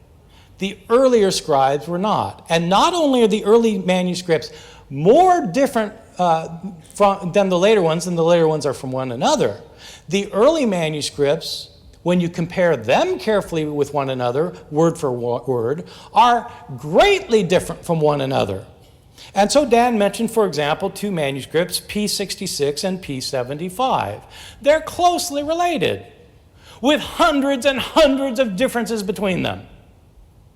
He really does not want to use P66 as an example of a manuscript that is done by a competent scribe. Yes, he makes pretty letters, and he makes hundreds of mistakes. as detailed in the thorough examination of Gordon Fee, which has been published as a book and that Dan knows all about. This is an example of a scribe who made tons of mistakes. Now, our earliest scribes clearly show that they're not trained to copy manuscripts the way monks were in later monasteries. When you go back to the 4th century, he mentions Codex Sinaiticus and Codex B, and he says these are very good manuscripts, which is, of course, what I myself said and that I agree with. By the 4th century, you start getting good manuscripts, but you start looking at the earlier manuscripts, and they're not nearly as good. The earlier manuscripts are copied by scribes who are not trained. What about the manuscripts that preceded those manuscripts? What about the scribes who were copying the text not in the year 350, but in the year 80? What assurance do we have that those scribes were good when the trend is that the earlier you go, the worse the scribes are? What happens when you go to a period earlier than our surviving manuscripts, to a period where scribes are copying before our surviving scribes were copying? Are you telling me that those earlier scribes are more likely to be accurate than the 3rd and 4th century scribes? On what grounds do we say that?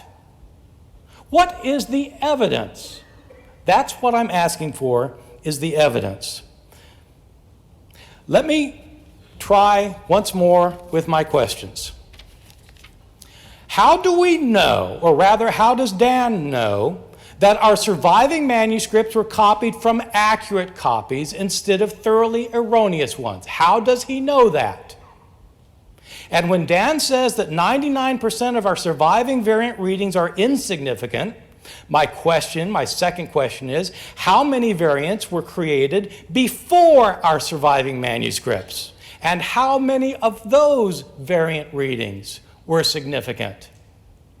If he says he doesn't know, then I want to know how he can say that he can trust the text of the New Testament. Thank you.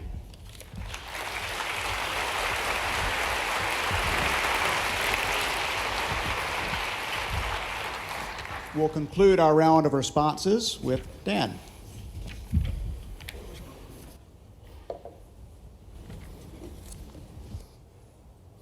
Again, lively questions, Bart, while still skirting the issues that I raised with you, but that seems to be the way we're doing this tonight. We don't have hard evidence that you're asking for. That's what we both agree on. We do not have the hard evidence, but we have a great deal of soft evidence that, in all probability, leads to the conviction that what we have in our hands is, in all essential respects, what the New Testament writers actually wrote. I could illustrate it this way. Bart keeps talking about these early scribes that made mistakes left and right, and we have no idea if they were accurate copies or not. Well, let's just suppose I took 20 of you, and we met in a room, and I read out to you the text of the Gospel of Mark. Many of you would make some very egregious errors. All of you would make mistakes. How in the world could anybody get back to the text that I read to you? Well, that's what Bart and I both know very well how to do. It's known as textual criticism. We examine these manuscripts. We can compare the manuscripts so that we can see this reading came from this. It's an errant reading that was due to this kind of mistake. We can compare the manuscripts in terms of which ones are sloppier, which ones tend to be more accurate, and the basis that they have. We can do it through several generations of copies. In fact, I do an exercise that I've done now 70 times in churches all over the country and, in fact, in the world. It's called The Gospel According to Snoopy. I wanted to use a mild name so that we could play it pretty well. We get 50 people, 22 of whom are scribes. I give them a passage to copy out in English, and each scribe has instructions. One scribe has the instructions, you're making theological changes. Another one, you have bad hearing and you're hearing this in the scriptorium. Another one, you're a terrible speller. Another one, you have no idea how to write so that anybody could even read what you're saying. I have done this exercise 70 times over the last 35 years with lay people, with people who know nothing about textual criticism except what I tell them the hour on Friday night when we begin. The scribes copy out the text. Saturday morning, everybody else comes together, and on the basis of thinking through the issues of the external evidence and the internal evidence and the relationship that these scribes have to each other, with the earliest manuscripts all gone, they work through that to try to get back to the original wording of the gospel according to Snoopy. Over the years, almost every single time we've done this, there have been no more than 1 or 2 mistakes. There has never been a serious change in the text, something like to versus also, those kinds of changes. These are people who don't know anything about textual criticism. They have the same kind of a situation that New Testament scholars are facing, and we are trying to put this together on the basis of probability. I give them an hour instruction on Friday night, and then I let them decide how to go about getting back to the original with no instruction. They have to do it on their own. And they debate in groups, they get back together. It's about a 4 or 5 hour project. Over a dozen times, they have exactly duplicated the wording of the original text. The worst group I ever had was Dallas Seminary doctoral students, but I don't want to talk about them. I think they missed it by 4 words. Bart, you talk about the worst scribes. And you say it's the earliest scribes that are the worst. And the way you can tell is because you can compare them to an 11th century scribe that's very accurate. I don't think that you're trying to say, in fact, I know you're not trying to say, that the text of the 11th century manuscript, which is almost surely going to be Byzantine, is better than the early Alexandrian manuscripts. What you're trying to say, I think, is that these manuscripts that you consider to be the worst manuscripts are that they are not done by professional scribes, and consequently, they have mistakes in them. But even then, I have to ask, what manuscripts are you talking about? I don't think it's the 2nd century manuscripts. We have 4 fragments of the book of Acts and elsewhere in Western manuscripts in the 3rd century. We have part of a gospel in the late 4th century that has the Western text, and then we have a Gospels manuscript in the 5th century that's Western. That would be the wild copying texts. But the Alexandrian manuscripts do not greatly differ from one another, as you suggest, except in those incidental errors. My evidence for this is Dr. Tim Finney's doctoral dissertation on Hebrews.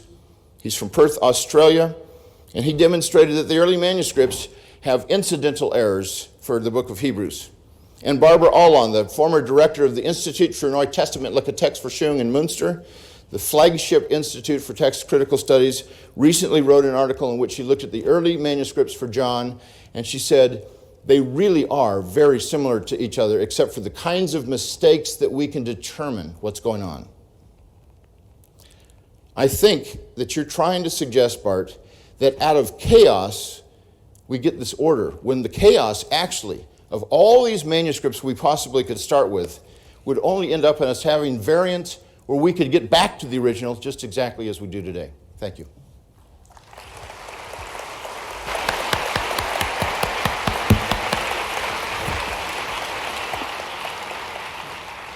Thank you very much. Thanks to both of you. Now, I know that many of you have been looking forward to a time when you could ask your own questions, and we'll now move into a time for about 30 minutes. So the unspoken premise of the debate question is the New Testament itself. How is that constructed? I'm talking of the canon of the New Testament, sort of assuming that what we know of today as the New Testament was what was sort of in circulation by the original Christian church. We've since found a number of other documents and other writings that were sort of in circulation but didn't make it into the final cut of the canon. Is there anything that we can learn by textual criticism of those works that would help to inform understanding of what we consider now the canonical New Testament? Yeah, I can deal with that quickly. Go ahead, and I'll follow up. Yeah. It's just we don't have as many manuscripts as most of these for most of these other non-canonical works, but there are some that we have a lot. I mean, the Proto-Evangelium Jacobi, the Proto-Gospel of James, was a very popular book through the Middle Ages, and we have 500 some manuscripts of it in the various vernaculars of Europe. And what we find in the case of these non-canonical books is exactly what we find in the case of the canonical books. Scribes made a lot of changes, sometimes intentionally and sometimes unintentionally. So they didn't copy the New Testament manuscripts any better than they copied the others. I'd say they copied them worse. We have some evidence that's been done by Martin Haida on the Shepherd of Hermas, and it's copying history. He said it's much worse than the text of the New Testament. And we have evidence on the Gospel of Thomas in this new book that has just come out today that I've edited, Revisiting the Corruption of the New Testament. Mr. Tim Raschuti wrote a chapter comparing the Coptic text of the Gospel of Thomas with the 3 Greek fragments that we have, a text-critical comparison. And what he noticed is that there are pretty radical differences within a 100-year period of time, and the extrapolation is that it's much worse than what we seem to have for New Testament manuscripts. Thank you. Over here, a question for Dan or for both. Dr. Ehrman, I'm wondering if we can't get back to an autographic reading of the New Testament, then how do you envision the aims of textual criticism in the first place? What's the point of textual criticism if we can't get back to an autographic reading? Thank you. It's a great question. And this is where I'm going to disagree strongly with something that Dan said. When Dan said that the vast majority of textual critics think that we can get back to the originals. As Dan knows full well, the term original text is generally not used anymore by textual critics. If you go to the SBL, the Society of Biblical Literature section on textual criticism, where scholars from around the world come together, scholars have gotten away from using the term original text for many of the reasons that I've laid out for you. The very center of textual research at Münster, Germany, which is there are 2 major centers of textual research in Europe. One is in Münster, Germany, one is in Birmingham, England. And both of them have gotten away from talking about the original text. So what they tend to talk about instead is, how do you translate it, Dan? Ausgangs's text. Exit text. Yes, thank you. It's what we try to reconstruct is the text from which the surviving witnesses descend, and we don't know whether that text that we reconstruct is the original or not. That's all we can do. We can only reconstruct the earliest form of the text, and whether it's the original or not, Dan says yes, and I say I don't know. Let me respond to that too. What I did not say is that the vast majority of textual critics are trying to get back to or think they can get back to the original text. What I said is that the vast majority of New Testament scholars think that it has been largely recovered. And it's based on all the writings that they do when you talk about redaction criticism in the Synoptic Gospels. It's assuming, that what Mark says, what Matthew says, those kinds of things. Yeah, virtually all New Testament scholarship for the last 2,000 years has assumed that we can recover it in all essentials. And I think even in the most corrupt text, we have it in its essentials. Yeah, okay, no, I agree. We probably have it in it's a probability judgment. But it's not true. I mean, it's true that for 2,000 years people have thought that, but the last 20 years you won't find text critics talking about the original text, will you? You actually will. They will talk about it in terms of using the Ausgangs text, initial text, autographic text, that kind of terminology, because of Eldon Epp's article that says there's problems with using the term original text. But J.K. Elliott still thinks we're going back to the original text, even though he doesn't call it that. You said in a debate with somebody else that it's only evangelicals who are speaking about it. That's not true. Holger Strutwolf, the director of the Institute in Münster, says that we are trying to get back to the original text. Gerard Mink, who's in Münster, also said there's no difference between the initial text and the autographic text. These No, are not Dan, evangelicals. this just isn't right. It's not true.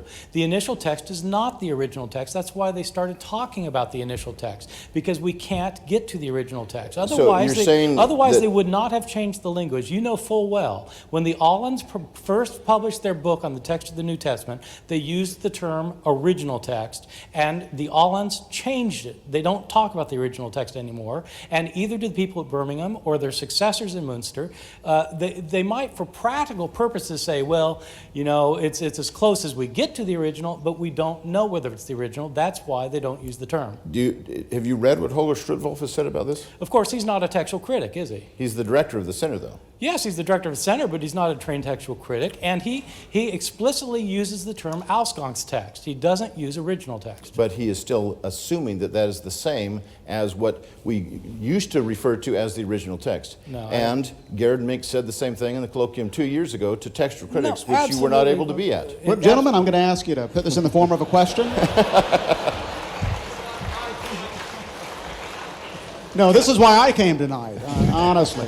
Can But I you say will something? have an opportunity to return to this in your closing statements. So in the meantime, let's now switch back over to our questioners in the audience. Yes, sir.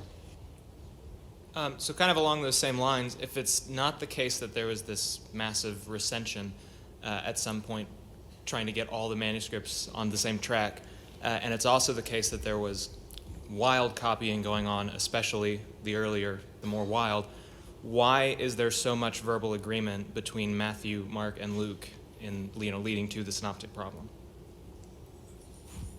Are you asking me or Dan? Either's fine. Either or both. I don't even understand the difference. Wow. Bart, go ahead and Right. I'll follow. Okay, so yeah, one of the problems is that Matthew and Mark and Luke often disagree as well as often they agree. And one of the questions that have been thrown out in scholarship is whether Matthew and Luke actually had the same form of Mark in front of them or not. Are the differences, sometimes Mark and Matthew will agree against Luke, sometimes Mark and Luke will agree against Matthew, and there are times when all three of them disagree. And so there are scholars who think that one of the way you can explain this part of the so-called synoptic problem, is that Matthew and Luke had different forms of Mark in front of them, which is also what I think, yeah. Let me answer it as well. I think there is a method, and you told me, Bart, at dinner last night about a doctoral student who's trying to figure out what Matthew's form of Mark would be. Yeah. I think there is a way, actually, to do that. It takes a lot of time, and I don't know if it could be done in just a doctoral dissertation. What you do is you look at the text that Matthew has of Mark, where you've got the double tradition, and where the text that he follows does not fit in line with his redactional purposes, but seems to go against that, then that must almost surely have come from an intermediate text that was corrupt. Yeah. Now, I do not believe that the text that Matthew and Luke each had of Mark was absolutely pristine. Every single thing we know about the copied manuscripts is that they made mistakes. But I have been spending the last several years trying to find where there's something in Matthew that would not go along with his redactional purposes in his change of Mark. I can't find it. That tells me that it wasn't the scribe before him who corrupted the text, but he, because he's doing it for theological reasons and historical reasons, is changing it. So I don't think Matthew and Luke are at all like the earlier scribes that we have before them or the scribes that come later. Can I just ask real quick, between what we have, the strong evidence that we have that's been presented, and the original autographs, what would it be in between that would convince you that it's trustworthy, other than the autographs? Well, if we had early copies, if we had copies of Mark, suppose next week there's an archaeological find in Egypt, say it's in Rome, an archaeological find in Rome, and we have reason to think that these 10 manuscripts that are discovered were all copied within a week of the original copy of Mark, and they disagree in 0.001% of their textual variation, then I would say that's good evidence. And that's precisely what we don't have. Yes. Good evening, Dr. Ehrman. Hi. There was one argument that Dr. Wallace presented that was not addressed, and not specifically, he mentioned that the New Testament has more manuscripts than any average classical piece of work that we have today. With following the question that the young man in front of me asked, what type of evidence would convince you, and you answered that. So with that type of standard of requirement for evidence, how then, in your opinion, should we regard classical pieces of work today of which we don't have original autographs, or even not even half near the number of manuscripts for them, like the Odyssey and things like that we were required to read in high school? And Yes. Right. Yeah. So you wasted your time. I'm sorry. So, no, I tried to address that. I'm sorry if it didn't come through clearly, but I certainly wanted to address that and tried to address it, is that it's absolutely true. We have far more manuscripts of the New Testament than we have of Homer or Plato or Euripides or Aeschylus or Sophocles or any of these authors. Absolutely true. That does not mean, though, that we have the original New Testament. What it means is that we have more manuscripts of the New Testament than these other works, and it's harder to reconstruct these other works even than it is of the New Testament. And this isn't a disputed point. I mean, classicists agree that in many places we have problems. One difference is that most of these classical authors, scribes, did not make intentional changes because of their particular beliefs. So there are more intentional changes in the New Testament manuscripts because people wanted to make sure it said what they wanted it to say, and so they changed it in places. And that simply didn't happen all that much in Homer and stuff. But scholars have known about problems in Homer since back in, for over 2,000 years. There were scholars who were devoted to the problem of trying to reconstruct the text of Homer, realizing that in fact ultimately it was an impossible task. So yes, I mean it's an impossible task with the classics, but that doesn't mean that therefore it's possible with the New Testament. Thank you very much. I'm sorry we don't have time for all of these questions, but thanks to all of you who participated. At this point, we're going to move to closing statements. We'll begin with Bart, and then we will allow Dan to give his closing statement.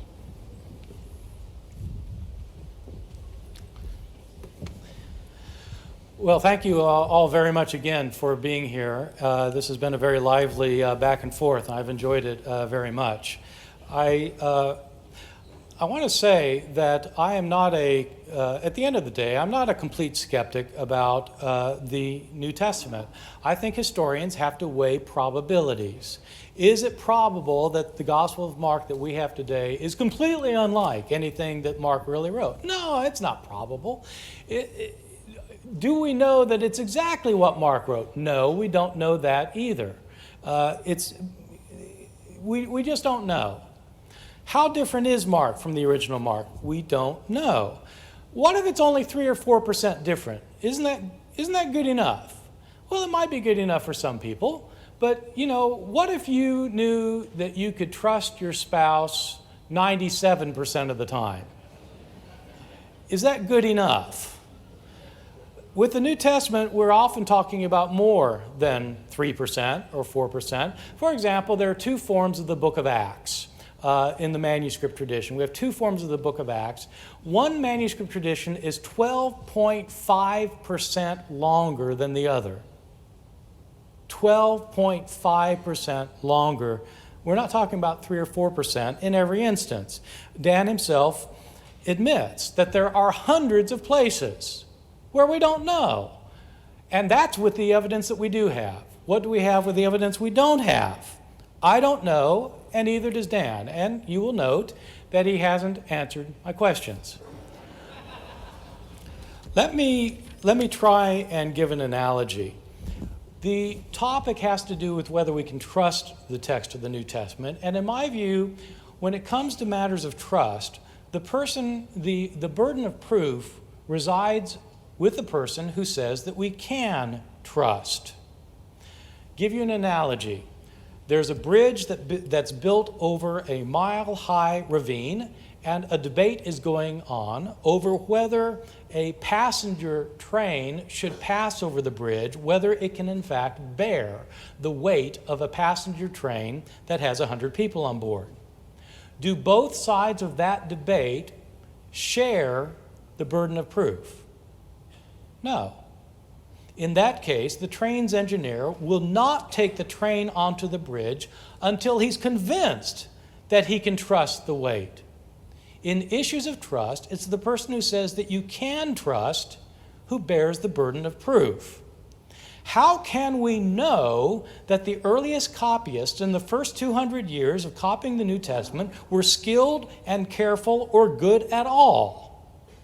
How do we know that our earliest manuscripts are based on high-quality exemplars? In other words, that the manuscript is based on a manuscript that's accurate. How do we know that? Especially given the fact that in our earliest manuscripts, we have more mistakes than we have in our later manuscripts. The early scribes were not as trained and not as skillful. How about the earlier ones? Maybe they were as good. Maybe they weren't. How do we know? Is this a bridge you want to trust? Is this a bridge you're willing to take the train on? Well, I think it's a bona fide question. Let me conclude with a final illustration of the problem. My professor, Bruce Metzger, told the story of his own teacher at Princeton University, a man named Paul Coleman Norton, who was stationed in North Africa during the Second World War, and after the war wrote an article that got published in a scholarly journal about a manuscript that he happened to discover while he was in North Africa in the army during the Second World War. There was some downtime, and he went into a mosque. And the leaders of the mosque told him they had a very ancient book once they found out that he was a professor of ancient history. And so he looked at this ancient book. It was an Arabic copy of the Quran. But he found inside the book, he later indicated in this article, he found a page that was written in Greek. And as he read this page, he realized this was a commentary on the Gospel of Matthew. It was just fragmented. It was just the one page, but it was stuck in this old manuscript. And so he wrote this article about it in the scholarly journal. And the interesting thing was that it included an important textual variant for the Gospel of Matthew. You know that in the Gospel of Matthew, there's this passage where Jesus is talking about people who will be cast into the outer darkness where there's weeping and gnashing of teeth. Well, in this commentary, this ancient commentary on the Gospel of Matthew, there was an additional line. Jesus says, they'll be cast into the outer darkness where there's weeping and gnashing of teeth. And the disciples replied, but Master, what of those who have no teeth? Jesus said, teeth will be provided. Thank you very much.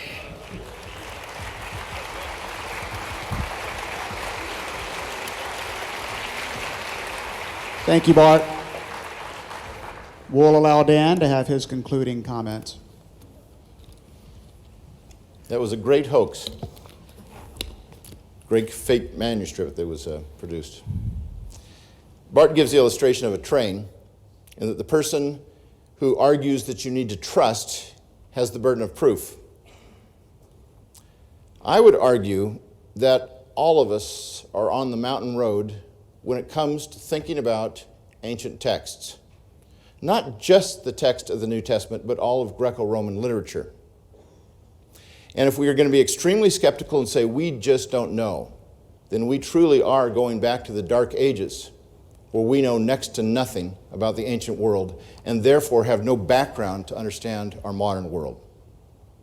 I think a radical position moves to the left or to the right, and either way you get creamed. Only a moderate position is going to say, we don't absolutely know. We definitely don't absolutely know. We're dealing with historical issues here. There's no such thing as absolute certainty about these kinds of things, at least not on a historical level. But what there is probability. Does it matter if Jesus forgave a woman caught in adultery? Of course it matters. And Bart and I both agree that we are pretty darn sure John didn't write that story. Does it matter if Jesus was angry when he healed a leper? Of course that matters. And Bart and I, again, are both in agreement that most likely Mark wrote that when Jesus did this, he was angry rather than being compassionate. Does it matter if the New Testament explicitly speaks of the Trinity? Of course that matters. And yet we both agree that that was a verse that was added centuries, over a millennium later than the original New Testament was penned. We do have a sense of what those earlier documents say, and we do have a sense of what the original or autographic or initial or Ausgangstext says. These things matter to me, not because I think any essential teaching of Christianity is at stake, but because I am a historian who wants to get back to that wording as early as we possibly can of what Paul actually wrote, what the Gospels actually were about, what the book of Acts really was speaking of, what the rest of the letters in the book of Revelation originally said from the pen of the author as it was dispatched to his readers. This is why I founded the Center for the Study of New Testament Manuscripts, so that we could photograph these manuscripts and analyze them and help the rest of the world of scholars to think through what they're all about.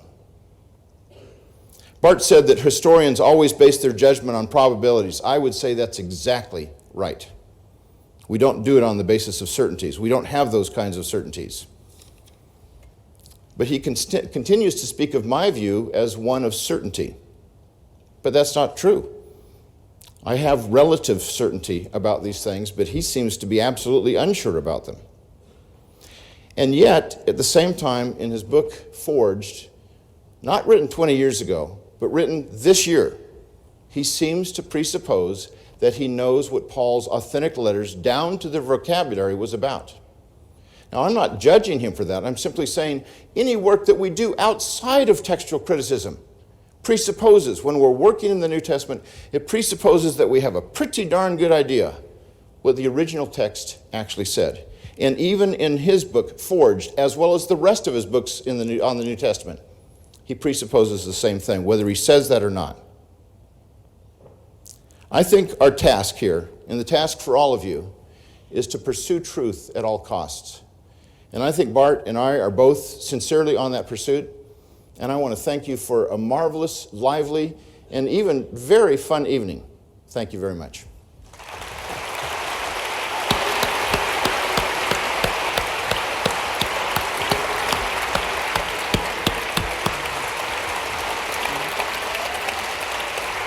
Thank you, Dan. Let's give both of them one more round of applause.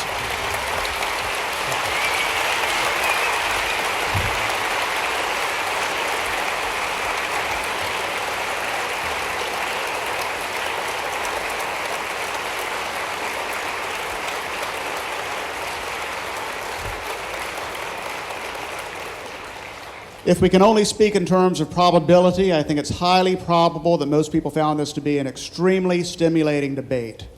Thank you to both of you for coming, for being a part of this, for organizing it. Thank you for your attentiveness as an audience. Let me remind you to put your contact information in the baskets as you leave. Let me remind you of the dinner at Abacus next week. I will ask that you clear out of the auditorium as quickly as possible because our time is limited, but